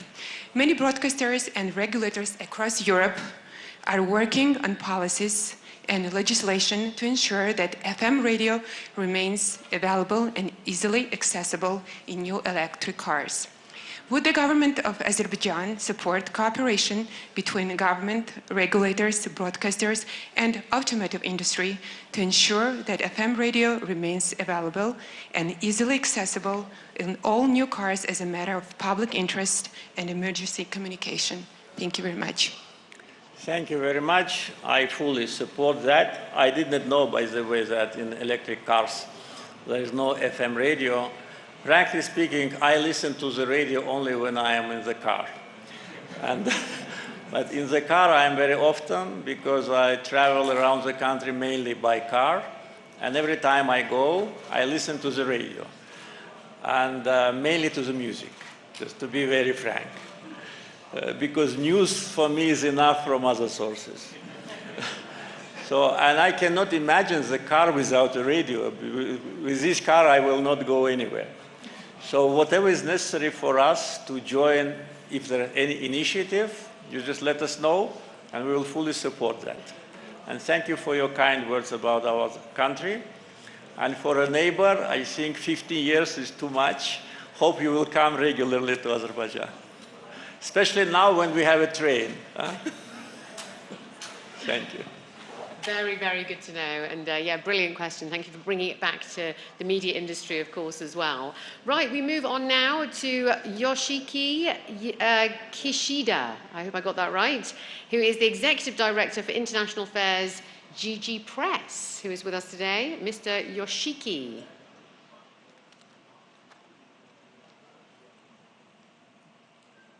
Mr. President, thank you for having this opportunity. And I'd like to express appreciation for Azerbaijan's assistance in facilitating the evacuation of Japanese nationals from Iran during military conflict. And Japan also appreciates Azerbaijan's support in supplying crude oil to Japan. And looking ahead, what do you see a potential of further expanding Azerbaijan crude oil to Japan? And besides energy sector, what area do you expect to expand economic cooperation and assistance from Japanese companies in the near future? Thank you. Yes, supply of crude oil to Japan now, I think, has more importance than before, because with this disruption of the traditional supply routes, oil from Azerbaijan plays more and more important role.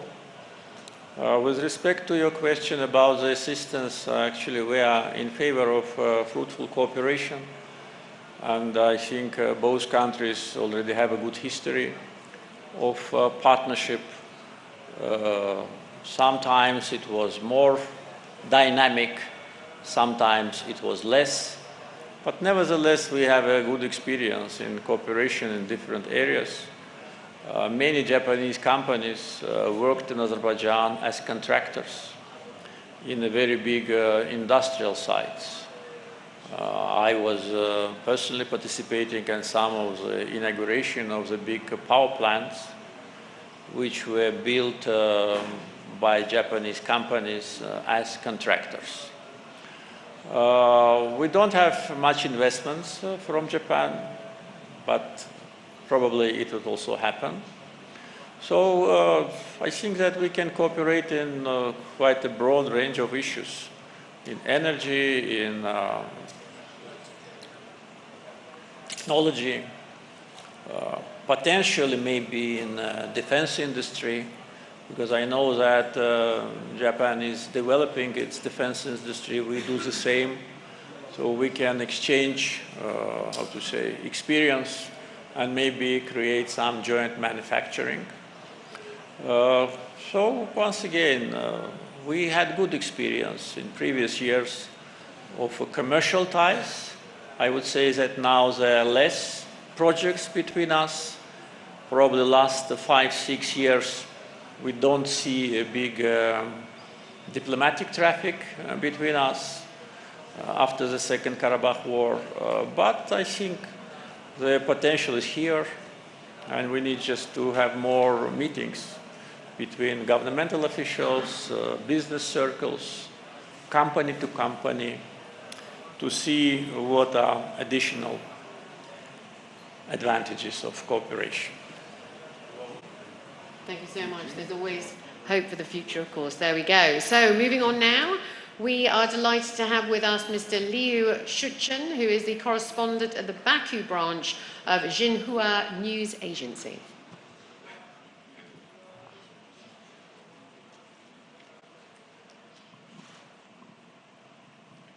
Здравствуйте, уважаемый господин президент. Прежде всего, спасибо вам за возможность принять участие в этом форуме. У меня два вопроса.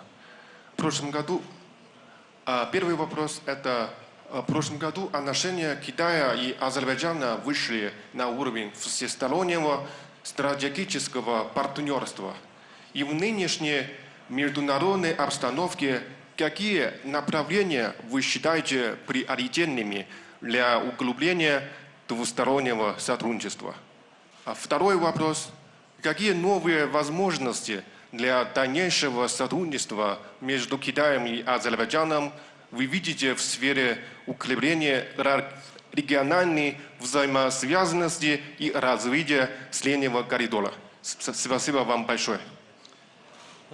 После моего государственного визита в Китайскую Народную Республику в прошлом году и подписания декларации о всеобъемлющем стратегическом партнерстве произошла очень большая активизация в деле взаимодействия во всех сферах. И в политической, и в экономической, и в транспортной, во всех. И мы этому очень рады, придаем этому очень большое значение. Сегодня больше китайских компаний уже присутствуют в Азербайджане. Некоторые из них осуществляют уже крупные инвестиции, некоторые участвуют в различных инфраструктурных проектах.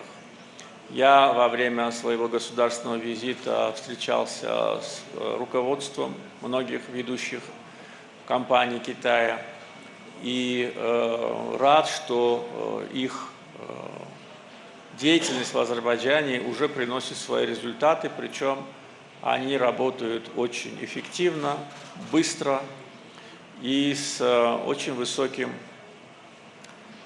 качеством. Мы открыли также новую главу сотрудничества, это сотрудничество в оборонной сфере. Азербайджан уже приобрел определенные продукции военного назначения, часть из них была продемонстрирована во время парада, посвященного 5-летию нашей победы. Часть еще в дороге, часть сейчас еще обсуждается. Поэтому мы очень заинтересованы в развитии сотрудничества в сфере военного технического обеспечения. Что касается Срединного коридора, количество грузов из Китая через Азербайджан и в Азербайджан растет. Я уже говорил, что мы расширяем наш торговый порт почти что в 2 раза, в основном рассчитывая на новые объемы транспортировки из Китая, ну и также из стран Центральной Азии. Поэтому здесь уже существует очень хорошая история взаимоотношений и также многостороннее сотрудничество со многими странами, расположенными вдоль этого коридора. Также должен отметить, что в Азербайджане осуществляется очень много проектов по развитию солнечной энергии. И несмотря на то, что китайские компании только недавно начали инвестировать в эту сферу, но все солнечные панели, которые установлены в Азербайджане, в рамках контрактов с некитайскими компаниями имеют китайское происхождение. То есть любую солнечную панель, которую вы увидите в Азербайджане, независимо от того, какая компания являлась инвестором, является китайским производством. И в данном случае ни одной другой стране с китайскими производителями по цене и качеству соперничать не получается. И, наверное, не случайно, что сейчас осуществляется один крупный инвестиционный проект китайской компании по строительству завода солнечных панелей в Азербайджане, который также будет и работать и на экспорт.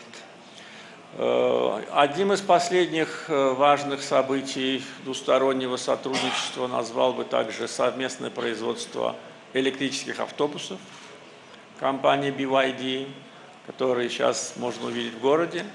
У нас два цвета автобусов: электрических зеленого цвета, традиционный красного цвета. Вот чем больше будет зеленых автобусов, тем лучше. Поэтому очень много проектов. Мы очень рады тому, как развиваются отношения. И также рады, что от принятия политических решений на уровне руководства до реализации конкретных проектов проходит очень короткое время. И в данном случае это очень выгодно отличает китайских компаний от многих других. С некоторыми приходится вести переговоры многие месяцы, если не годы, а потом и процесс создания производства затягивается. В данном случае все идет четко по расписанию, так что и я, и все государственные службы, которые сопряжены с сотрудничеством с китайскими компаниями, очень довольны. Что вам спасибо. Thank you so much. Another brilliant question there. And yes, we have moved from Russia to Georgia to Japan to China, and now we move over to Argentina. So we're delighted to have Cecilia Degel Innocenti, who is the foreign editor of Perfil Argentina.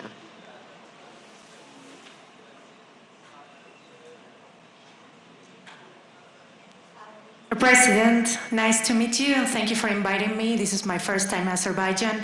I came all the way from the South Atlantic, so thank you for your time. Mr. President, Azerbaijan is a strong defender of the principle of territorial integrity after the Karabakh conflict, right?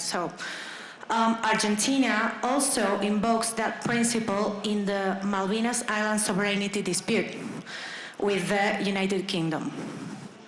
Of course, in line with the UN resolutions calling on both parties to resume negotiations. So I would like to ask you, Mr. President, what message would you send to the Argentine people on this issue? Thank you. Thank you very much. I know how sensitive this issue is. And even when I was a student and was working on my diploma paper, the topic was Anglo-Argentinian conflict, because it took place, I think, in 1981, and I was graduating in 1982, so it was 1982, right, and I was graduating in 1982, so it was very fresh, so I wrote about 30 pages of analysis of what happened. I think the good thing is that despite the situation, both countries, I mean UK and Argentina, maintain good relations, except probably the coming days when you will have a clash in semi-final, but it's not the first one. I remember there was before. And I think it's good to address this issue in the spirit of good faith in negotiations, and of course in line with international law norms and the relevant United Nations Security Council or General Assembly resolutions to address the fundamental issues of territorial integrity of any country. As you mentioned, Azerbaijan is a strong defender of this principle. It was definitely driven by the fact that our territorial integrity was violated. But even when we restored our territorial integrity fully and sovereignty, we did not step back from this position. We never approached to this issue from point of view of political preferences or relations with countries. We treat this issue from point of view of justice and international law. And my message is, again, to defend the rights, to defend the sovereignty. The same what the message was last year to our friends in Ukraine. And thank you once again for coming such a long way, and wish your team success in the coming days. Okay, right, we now move over from Argentina over to Pakistan. We have Adil Shahzaib, who's the head of Pakistan TV, with us here today.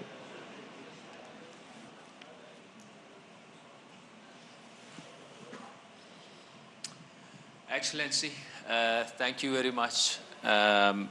As we have a saying now in Pakistan that in Azerbaijan, if someone doesn't smile, you say you are from Pakistan. So you see a big smile on their face. So from bonding to brotherhood, we stood by each other, and we will always, of course, now the people-to-people connection have massively enhanced, and credit goes to you and your team, especially led by His Excellency Hikmat Hajiov.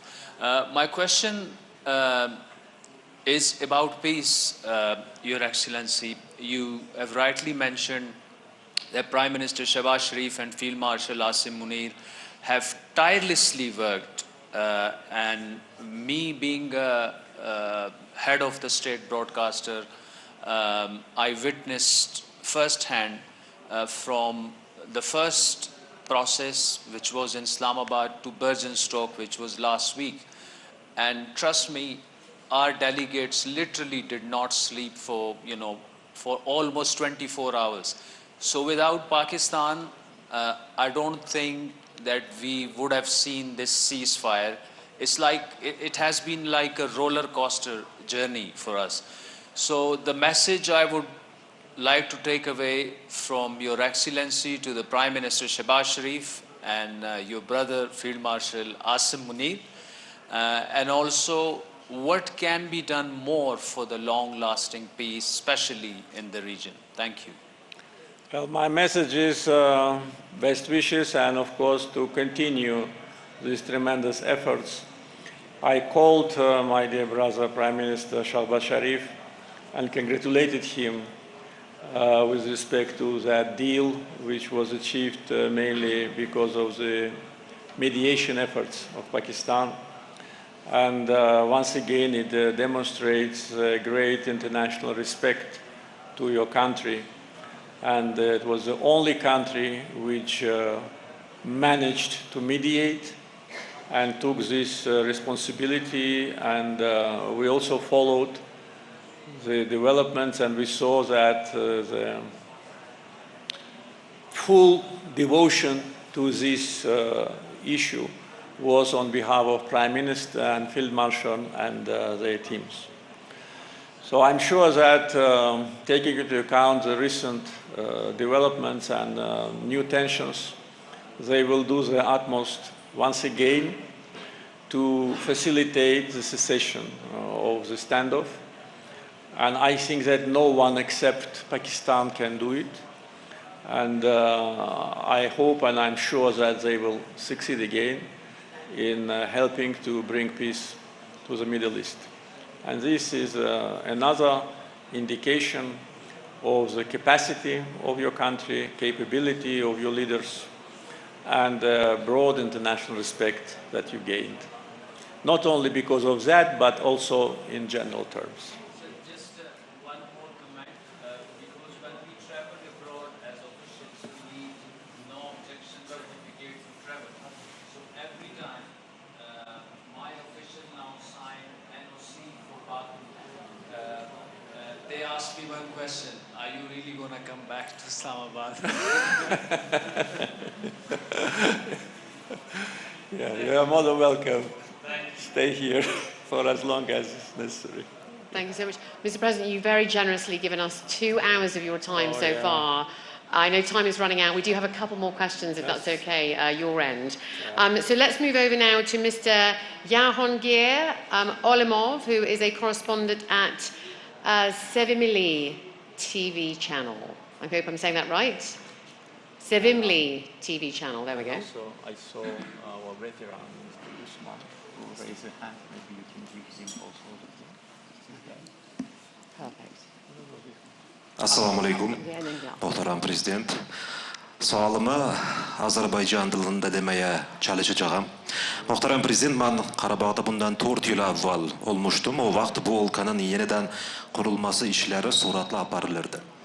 Bugün Qarabağ'a, bütün Azerbaycan'ın ve Kafkas'ın medeni merkezi olan Shusha şehrine yeniden gelerek büyük değişikliklere şahit olum. Sizin siyasi iradeniz ve büyük Azerbaycan halkının zahmetiyle bu güzel şehir, bu güzel Qarabağ yeniden öz tarihi mevkiini barpa eder. Bununla sizi tebrik etmeye icazet verirsiniz. Şimdi sualıma geçsem, son yıllar arasında Özbekistan ile Azerbaycan arasındaki münasebetler çok yüksek seviyeye çatmıştır. Bu ise bütün Merkezi Asya ile Kafkas arasındaki münasebetlere güçlü dinamika varmıştır. Sözlerin parlak tasdigi Azerbaycan'ın Merkezi Asya liderlerinin meşveret görüşleri formatında koşulmasıdır. Bugün hatta beynelhalk siyasi ekspertler Merkezi Asya plus Azerbaycan formatını Büyük Merkezi Asya adlandırırlar. Siz regionlarımızın bu yakınlaşmasını neçe kıymetlendirirsiniz ve Özbekistan prezidentinin bu prosesteki rolunu neçe görürsünüz?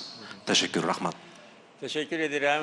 Özbekistan-Azərbaycan əlaqələrinin təməlində bizim dostluq, qardaşlıq münasibətləri dayanır və hörmətli Prezident Şəfqət Miramonoviclə bizim şəxsi dostluğumuz bu münasibətləri daha yüksək səviyyə qaldırıbdır.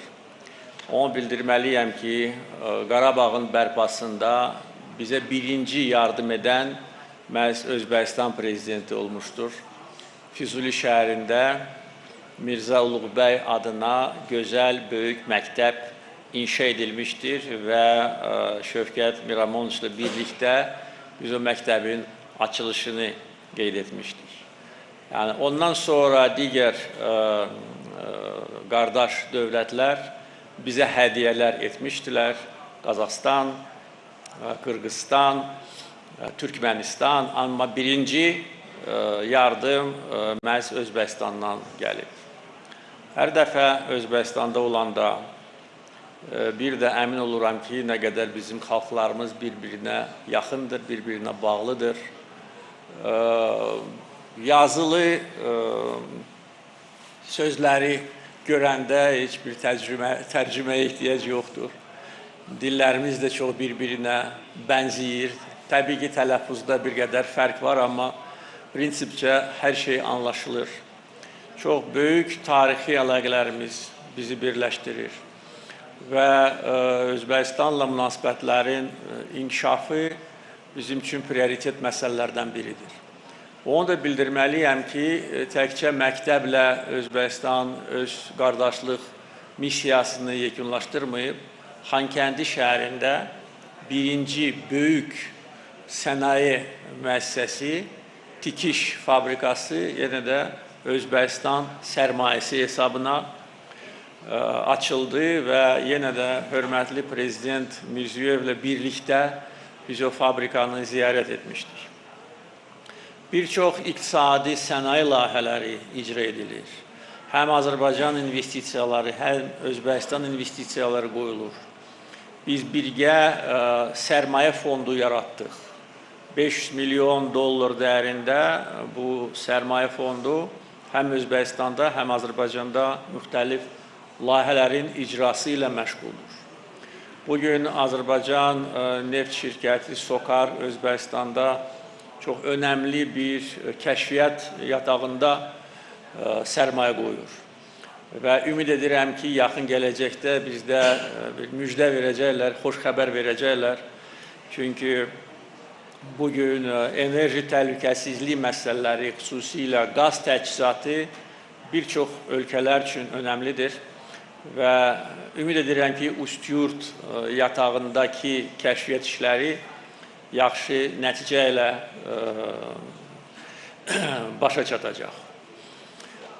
O ki qaldı Azərbaycan Mərkəzi Asiya formatına, burada da Prezident Mirzəyevin müstəsna xidmətləri var, xüsusi rolu var. Azərbaycan artıq tam hüquqlu üzv kimi bu məşvərət şurasına qoşuldu. 2 dəfə mən fəxri qonaq qismində zirvə görüşlərinə dəvət edilmişdim. Son dəfə isə artıq Azərbaycan Mərkəzi Asiya vahid bir məşvərət şurası yaradılmışdır. Və bu bizi çox qürurlandırır, çox sevindirir. Bu, deyə bilərəm ki, unikal bir hadisədir. Çünki coğrafi nöqteyi nəzərdən biz təbii ki, Cənubi Qafqazda yerləşirik. Amma mədəni, tarixi, etnik əlaqələr o qədər güclüdür ki və siyasi əlaqələr o qədər çox şaxəlidir ki, bizim dost Mərkəzi ölkələri bizi qəbul etməyə qərar verdilər. Və bugün bu geosiyasi və geoiqtisadi əlaqələrə də müsbət təsir göstərəcək. Çünki beləliklə Mərkəzi Asiya Azərbaycanla vahid bir iqtisadi və siyasi məkana birləşir. Eyni zamanda bağlantılar, nəqliyyat, logistika layihələrinin icrası istiqamətində bunun çox böyük mənası var. Və əlbəttə, Prezident Şəfqət Mirzəyevin uzaq görənliyi və strateji baxışları burada deyə bilərəm ki, çox önəmli rol oynamışdır. Və fürsətdən istifadə edərək özbək qardaşlarımızı bütün əldə edilmiş uğurlar münasibəti ilə təbrik etmək istəyirəm. Mən tez-tez Özbəkistanda oluram, yəqin ki, bu ildə olacağım. Hər dəfə olanda, yenilikləri görəndə çox sevinirəm. Bilirəm ki, qardaş Özbək xalqı və dövləti Prezident Mirzəyevin rəhbərliyi ilə uğurla, inamla irəliləyir. Sizə də xoş gəlmişsiniz deyirəm. Sağ olun. Thank you so much. Another brilliant question there. Right, we have Michael Guzman, who is the chairman of the World Information Agencies Union and former deputy head of TASS Agency. Welcome. Уважаемый господин президент, я обещаю, что мой вопрос не будет таким токсичным, как в прошлом году, чтобы не вызвать... Я почти уверен в этом, что-то не произойдет.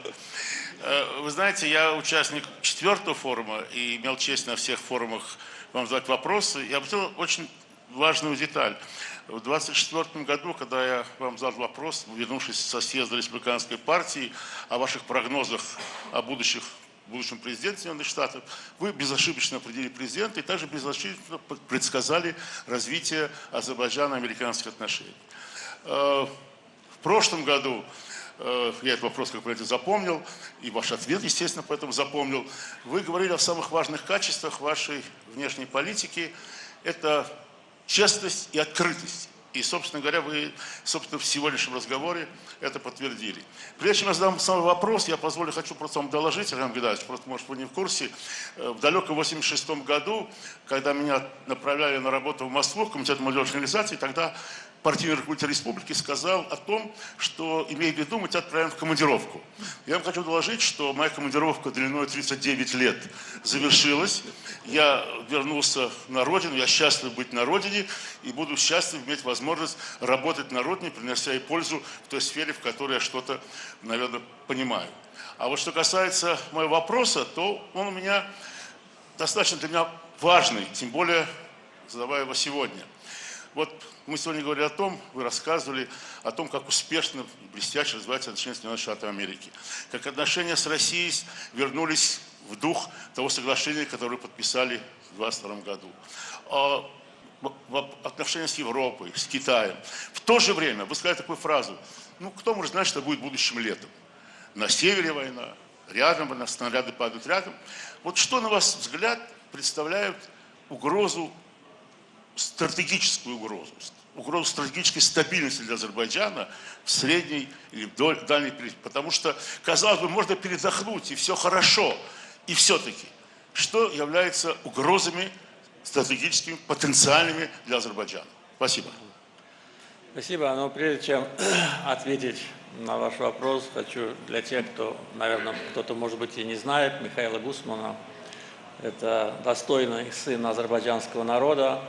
Как он сказал, был в командировке почти 40 лет в России, но никогда связи с Азербайджаном не порывал, всегда был вместе с нами, всегда радовался нашим успехам, переживал за трудности. Во время Второй Карабахской войны он практически здесь жил и делал репортажи с линий фронта по существу, которые также и демонстрировали и его характер, и его отношение к своему народу, к своей стране, а также и очень помогали нам, садитесь, пожалуйста, помогали нам в прорыве информационной блокады. Он в данном случае выступает здесь от имени пострадавших. Для тех, кто не знает, в прошлом году из-за одного вопроса, заданного мне вот на этом форуме, он, по-моему, на том же месте и сидел, его убрали с занимаемой должности из организации, которой он посвятил не одно десятилетие, который по существу возглавлял и сделал очень много для того, чтобы ТАСС развивался как международное информационное агентство. У нас были и другие пострадавшие из России в прошлом году, но его я сегодня не вижу. Может, уже арестовали. Не дай Бог, конечно, дай Бог ему здоровья. Но одного уволили с занимаемой должности просто за позитивный вопрос президенту Азербайджана. А другого объявили иноагентом только потому, что он сделал позитивные комментарии в адрес Азербайджана. Поэтому, Алексей, будь осторожен. Это как прелюдия. Что касается потенциальных рисков, я неоднократно говорил на эту тему, что у нас, к счастью, внутренних рисков ни существующих, ни потенциальных нет. Все риски формируются за пределами наших границ.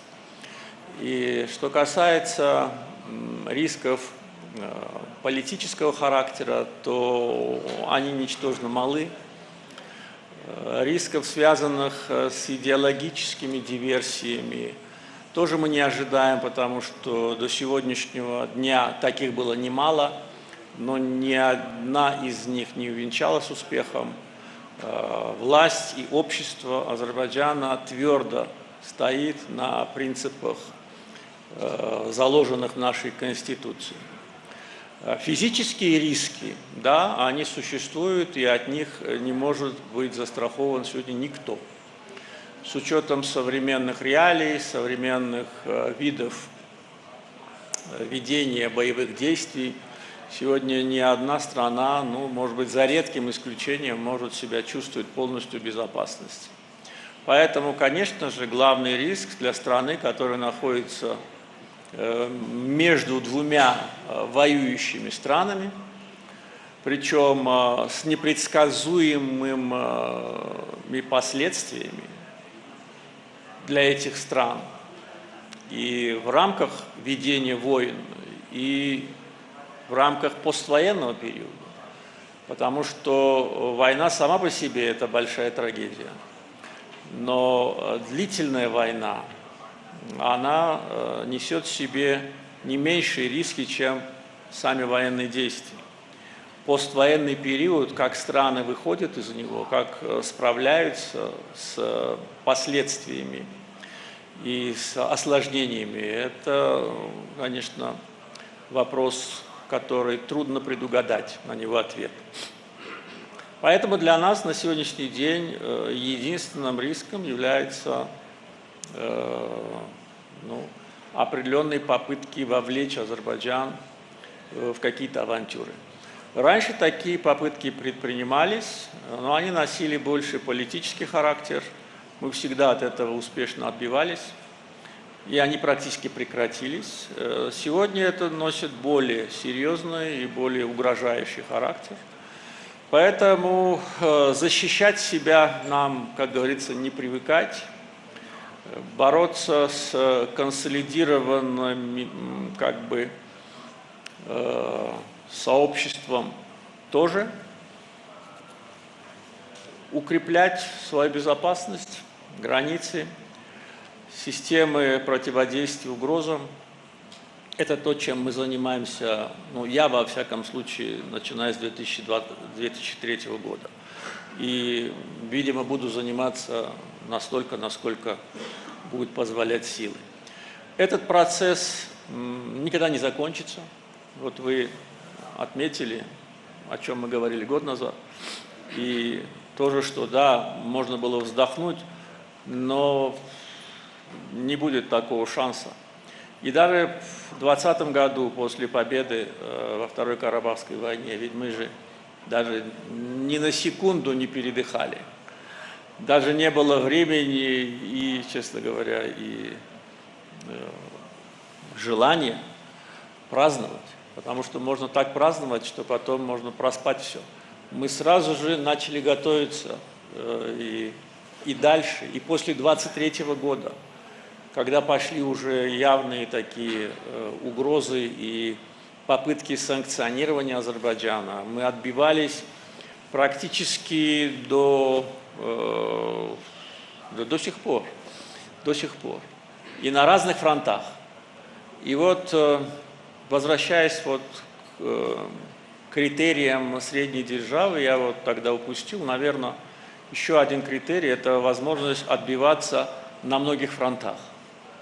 Потому что я не хочу наш конфликт сравнивать ни с каким другим, но в некоторых случаях есть группа стран, которая тебя поддерживает, и есть, скажем, страна или группа стран, которые тебя атакуют. В нашем случае все было совсем по-другому. И нам приходилось отбиваться и физически, и политически по всем направлениям, и до сих пор это происходит. Поэтому спокойной жизни не будет. На это пусть никто не рассчитывает, в том числе и вы. Вы, как пострадавший, конечно, нуждаетесь в реабилитации, но Шуша – это город-курорт, поэтому желаю вам провести здесь больше времени и после форума остаться. Ну и рад вас видеть в добром здравии.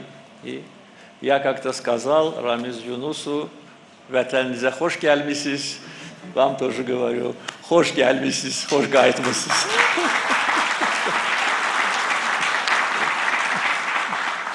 Thank you so much. Yes, I mean, we are sadly running out of time, but I'd love to get a few more questions in, if I may. And we'd like to now hand out to Mr. Adil Seyfullah, who's the chairman of the board at Kaz Content JSC. Welcome.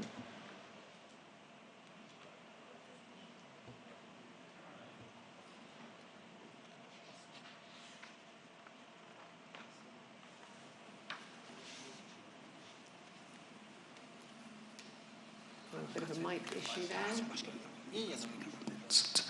Ассаламу алейкум, господин президент. Многоуважаемый Ильхам Гейдароглы.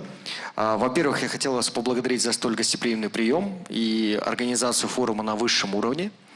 Сегодня Казахстан и Азербайджан находятся на самом высоком уровне двустороннего сотрудничества, а также показывают пример того, как наши страны, так называемые средние державы, могут самостоятельно формировать новые логистические и экономические маршруты. Ну, например, средний коридор через Каспий, который уже стал важным звеном между Азией и Европой. Вопрос такой. Какую роль в этом процессе вы отводите стратегическому партнерству с Казахстаном и личному взаимодействию с президентом Токаевым? Рахмет. Я очень благодарен президенту Токаеву за помощь в восстановлении Карабаха. Центр детского творчества Физули носит имя великого сына казахского народа Курмангазы, и вместе с Касым-Жомарт Кемельевичем мы открывали этот центр и очень благодарны за такую поддержку братского народа в деле восстановления освобожденных территорий. Ну и, конечно, наши личные отношения с президентом Токаевым являются важным фактором двустороннего формата и регионального сотрудничества. У нас очень обширная повестка дня, мы очень взаимодействуем, как две страны расположены на двух берегах Каспия, и по существу без активного взаимодействия между Казахстаном и Азербайджаном никакой транспортный проект в нашем регионе, в регионе Каспия, просто невозможен. Рады тому, как параллельно ведутся работы по созданию и расширению инфраструктуры. Я про Азербайджан уже говорил, я знаю, что и в Казахстане очень много делается для того, чтобы портовая инфраструктура была расширена. Уже существует совместный формат сотрудничества между Казахстаном, Азербайджаном, Грузией и Турцией. И обсуждаются и решаются очень важные вопросы и тарифной политики, и цифровизации, и упрощения процедур, связанных с таможенным администрированием, и многие другие. Мы в 2024 году в Баку подписали с президентом Казахстана и президентом Узбекистана соглашение о строительстве энергокабеля по дну Каспийского моря. Сейчас технико-экономическое обоснование готовится. Одновременно с этим на двусторонней основе с Казахстаном мы занимаемся строительством оптиковолоконного кабеля, который соединит Казахстан и Азербайджан, и соединит вообще очень обширную географию, и в дальнейшем будет играть очень важную роль в деле развития процессов, связанных с цифровизацией, искусственным интеллектом, базы данных и так далее.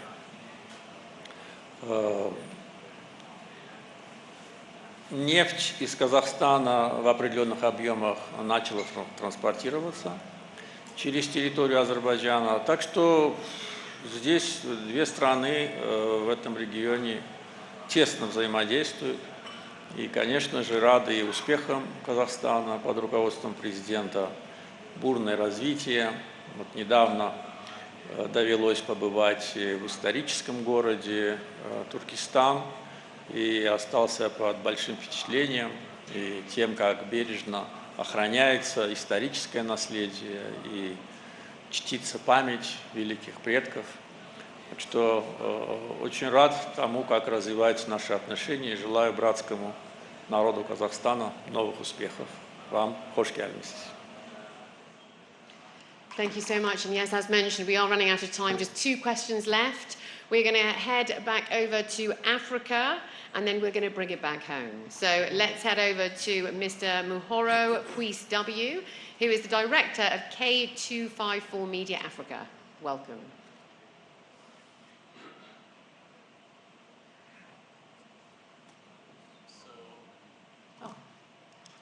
Your Excellency Ilham Aliyev, allow me first to appreciate the fact that Africa has been participating on Azerbaijani affairs, that is inclusive of COP29,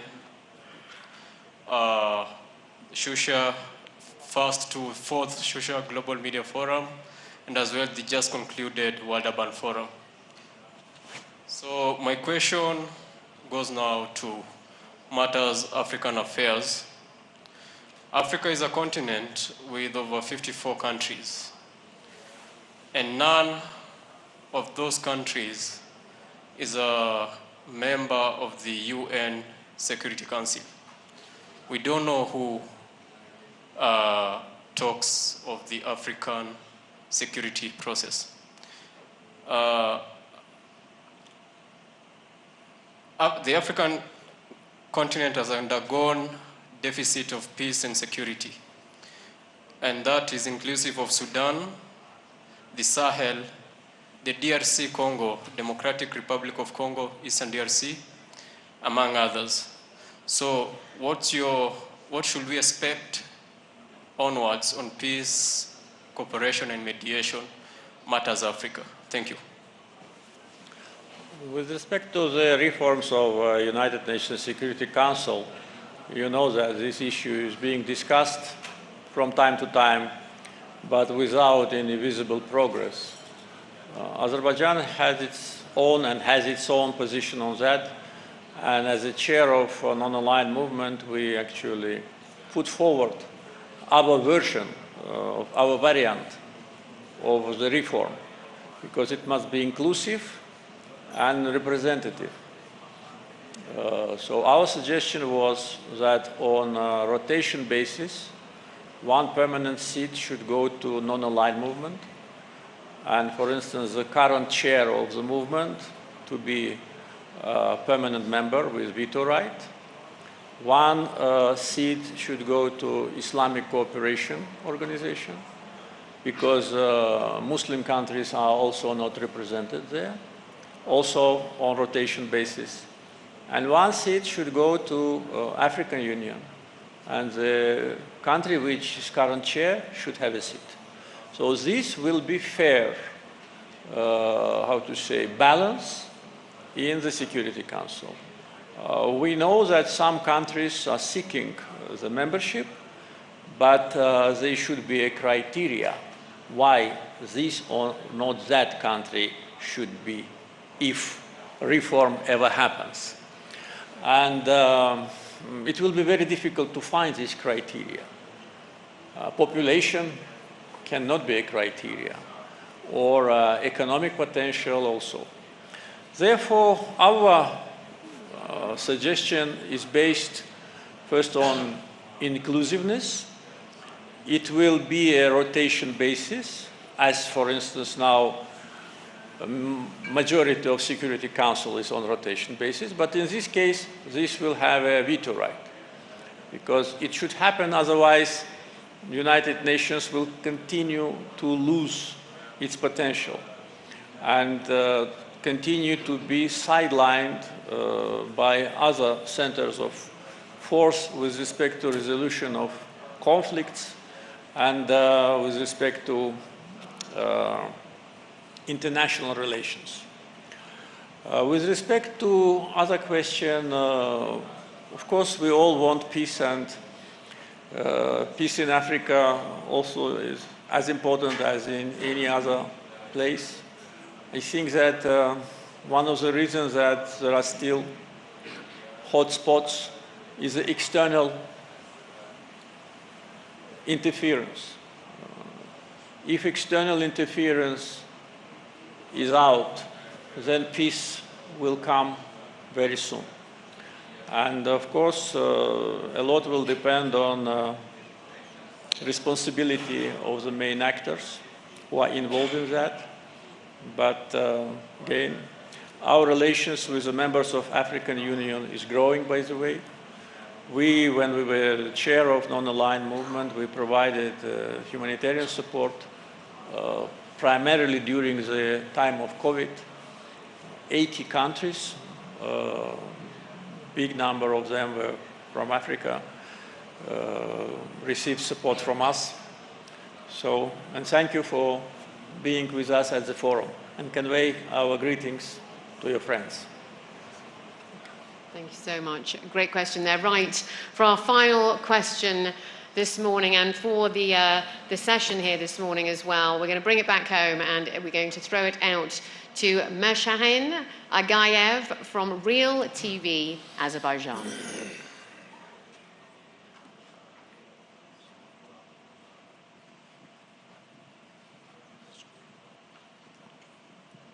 Teşekkür ederim. Cənab Prezident, Şuşa Azərbaycanın mədəniyyət paytaxtıdır, bunu hamımız bilirik. Və artıq 4 ildir ki, Şuşa həm də dünyanın media və düşünən beyinlərinin paytaxtıdır. Və bu heç də təsadüfi deyil. Bir neçə hadisəni sadəcə statistik olaraq xatırladacağım. Azərbaycan Respublikasının ərazi bütövlüyü bərpa olunub. Azərbaycan Respublikasının dövlət suverenliyi təmin olunub. ATƏT Minsk qrupu ləğv olunub. Azərbaycan Respublikası Prezidentinin Amerika Birləşmiş Ştatlarının Prezidenti ilə birlikdə Nikol Paşinyanla sənəd imzalaması tarixi hadisəsi baş verib. Onun ardınca BMT Baş Assambleyasının Azərbaycan liderinin dünyaya sülh müraciəti olub.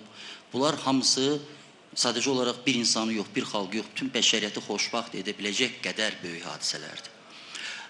Sizi fərqləndirən bir xüsusiyyət var.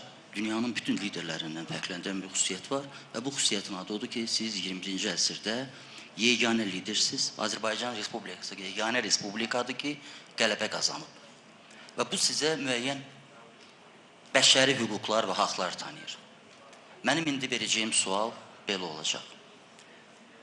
Azərbaycan Respublikasının yeganə, qalib respublika olan Azərbaycanın Prezident İlham Aliyevin, yeganə qalib Prezident İlham Aliyevin Şuşada, bax bugünkü forumda bəşəriyyətə yeni tarixi dönəm üçün müraciəti və səslənişi. Böyük məmnuniyyət və məsuliyyətlə bu səslənişə, bu müraciətə qulaq asacağım və bütün burada iştirak edən həmkarlarımdan, qonaqlarımızdan da xahiş edəcəm ki, bu müraciətin yayılmasında ən yaxından iştirak eləsinlər. Təşəkkür edirəm. Sağ olun. Mir Şahin, xoş sözlərinizə görə təşəkkür edirəm. Sözün düzü bəşəriyyətə müraciət etmək bir qədər təkəbbürlü olar mənim tərəfimdən.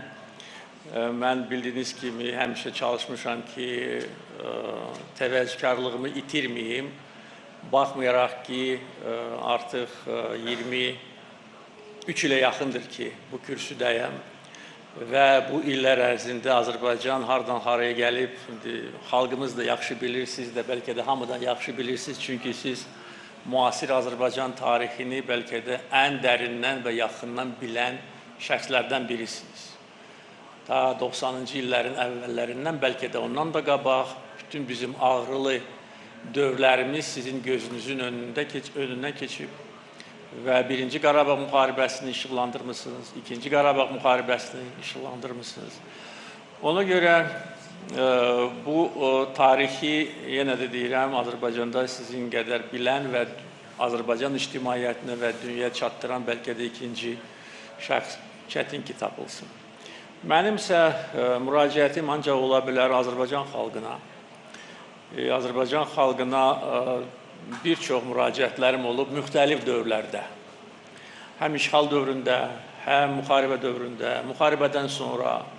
Və əlbəttə ki, məzmunca bu müraciətlər də fərqlənib, çünki fərqli bir situasiyadaydıq. İşğal dövründə müraciətim keçmiş köçkünlərlə çox sayılı görüşlər əsnasında ondan ibarət idi ki, onlar ümidlərini itirməsinlər. Onlar iradələrini möhkəm tutsunlar və mənə inansınlar ki, biz bu torpaqlara qayıdacağıq. Bu barədə bir neçə dəfə danışmışam, yenə də fürsət düşmüşkən deyə bilərəm ki, illər keçdikcə gördüm ki, onların ümidləri yavaş-yavaş tükənir. İnsanların gözlərindəki o niskil, o ümidsizlik daha çox sezilir. Mən isə deyə bilmirdim onlara ki, nə vaxt, nə olacaq. Deyirdim ki, inanın və onlar da inanırdılar. Və 17 il, o az müddət deyil, 17 il gözləyirdilər. İnanırdılar mənim sözlərimə və ümumiyyətcə aparılan işlərə də həmişə dəstək olurlar. Müharibə dövründəki müraciətlərim də yaxın tarixin hadisələridir, bunu təkrarlamaq istəmirəm. Müharibədən sonraki dövr, bu çox çətin dövr idi. Müharibə qədər deyil, olmasa da çox çətin idi. Çünki müharibənin nəticələri dünya birliyi tərəfindən qəbul edilməli idi. Onu qəbul etmək istəməyənlər kifayət qədər qüvvətli dövlətlər, dairələr, ayrı-ayrı şəxslər var idi. Və bizim ya qələbimizi əlimizdən alaq, ya onu yarımçıq etmək, ya da ki, yenə Azərbaycanı asılı vəziyyətdə saxlamaq, yəni tam ədalətin bərpasına nail olmasın deyə Azərbaycan müxtəlif fitnələr təşkil etmək. Bütün bunları biz yaxşı xatırlayırıq. Və mənim də müraciətlərim ondan ibarət idi ki, mən bu barədə artıq dedim ki, biz bu müharibədəki qələbəni gəlin indi qeyd eləməyək. Gəlin, necə deyərlər, daha fəal olaq. Çünki hələ görüləsi işlər çoxdur. Və bir qrup keçmiş köçkün də bu sözlərə yenə də inanıb, gözləyirdi ki, o gün gələcək, onlar da qayıdacaqlar öz doğma dədə-baba torpaqlarına. O sıra gün onların bir qrupu ilə mən görüşmüşdüm. Həm Qaladərəsi kəndində və Güney Xırman kəndlərində. Demişdim ki, 20-ci ildə müharibə bitəndə, biz zəfər çalanda bu torpaqlar hələ işğal altında. Amma siz inanırdınız ki, gün gələcək, bu torpaqlara da biz qayıdacaq və gün gəldi. Lazım olan vaxtda. Müraciətlərim fərqli olsa da məzmunca, onların deyə bilərəm ki, ana xətti dəyişməz olaraq qalır. Ki, biz ancaq özümüzə güvənə bilərik. Bugün artıq bu barədə mən dedim. Baxmayaraq ki, Azərbaycanın çox böyük təbii sərvətləri olub. Da uzun illərdən bəri onlardan heç biri, yəni sözün əsl mənasında, Azərbaycan xalqının inkişafına, Azərbaycan o vaxt müstəqil olmayan respublikasının inkişafına heç biri, yəni heç bir rol oynamır. Biz daha çox verirdik, Ümumi İttifaq büdcəsinə nəinki alırdıq. Və cəmi 2 respublika var. Biz verirdik, heç nə almırdıq. Bizdən neft aparılırdı, Sumqayıt şəhəri deməli ekoloji fəlakətə çevrilmişdir. Nəticədə Sovet İttifaqı dağılanda hər şey viran qalmışdı, torpaqlarımız da əldən getmişdi. Ancaq özümüzə güvənməliyik və dövlətə güvənməliyik. Və birlik heç vaxt sarsılmamalıdır. Və nə üçün mən bunu deyirəm? Bəlkə də bugün bunu demək o qədər də məntiqli səslənməz. Çünki bugün Azərbaycan cəmiyyətində olan birlik buna indi oxşar mənzərə tapmaq da çətindir. Çünki bu ürəkdən gələn, insanların zihnindən gələn birləşən, belə bir ki, bir çay birləşir bir yerə, bax budur. Həm qəlbdən, həm necə deyərlər, fikir olaraq. Amma biz gələcəyə baxmalıyıq. Dünya dəyişir və bu barədə də danışmışıq. Yeni təhdidlər ortaya çıxır, yeni təhribatlar. Əgər kimsə fikirləşir ki, bizi istəməyən qüvvələr bizdən əl çəkəcək, olmayacaq. Heç vaxt olmayacaq. Bu mübarizə daimi olmalıdır. Və mübarizə öz hüquqlarımızı qorumaq üçün, mübarizə öz milli kimliyimizi qorumaq üçün, öz müstəqilliyimizi öz əlimizdə saxlamaq üçün. Bir çox misallar var ki, bəzi ölkələr, onların rəhbərləri kiminsə qanadının altına sığınırlar və hesab edirlər ki, bu onları qoruyacaq. Amma nəticə etibarilə olurlar qurban. Böyük oyunların qurbanları. Bizim xalqımız həm işğal görüb, həm dağıntılar görüb, həm zəfər görüb, həm də bugün bu bərpa və dirçəliş dövrünü həm görür, həm də bunun iştirakçısıdır. Ona görə gələcək nəsillərə ki, Azərbaycan xalqı əbədi, yəni qürurlu xalq kimi, qalib xalq kimi yaşasın. Gənc nəsilədir bu sözləri. Milli kimlik hər şeydən üstün olmalıdır. Milli ləyaqət hər şeydən üstün olmalıdır. Məğlub ola bilərsən. İndi olur belə hadisələr. Amma gərək heç vaxt əyilməyəsən, sınmayasan. Heç vaxt işğalçı ilə razılaşmayasan. İşğalçının diktəsi ilə oturub durmamalısan.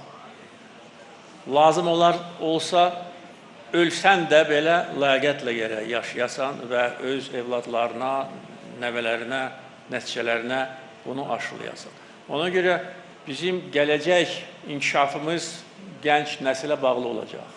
Haradasa 20 il, 30 il, 50 il sonra onlar da bizim kimi olmalıdırlar. Vətənə bağlı, mətin, iradəli, güclü ki, daim Azərbaycan yüksəklərdə olsun.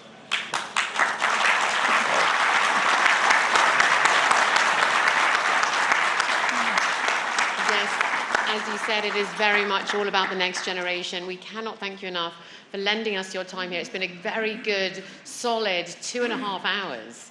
I mean, for me, it's gone very, very quickly, but thank you so much for your time. And we really have gone completely around the world here with all the international media as well. Thank you. So, yes, thank you so much. Ladies and gentlemen, thank you so much. Let's hear it for the President of the Republic of Azerbaijan, His Excellency Ilham Aliyev. Thank you. Thank you.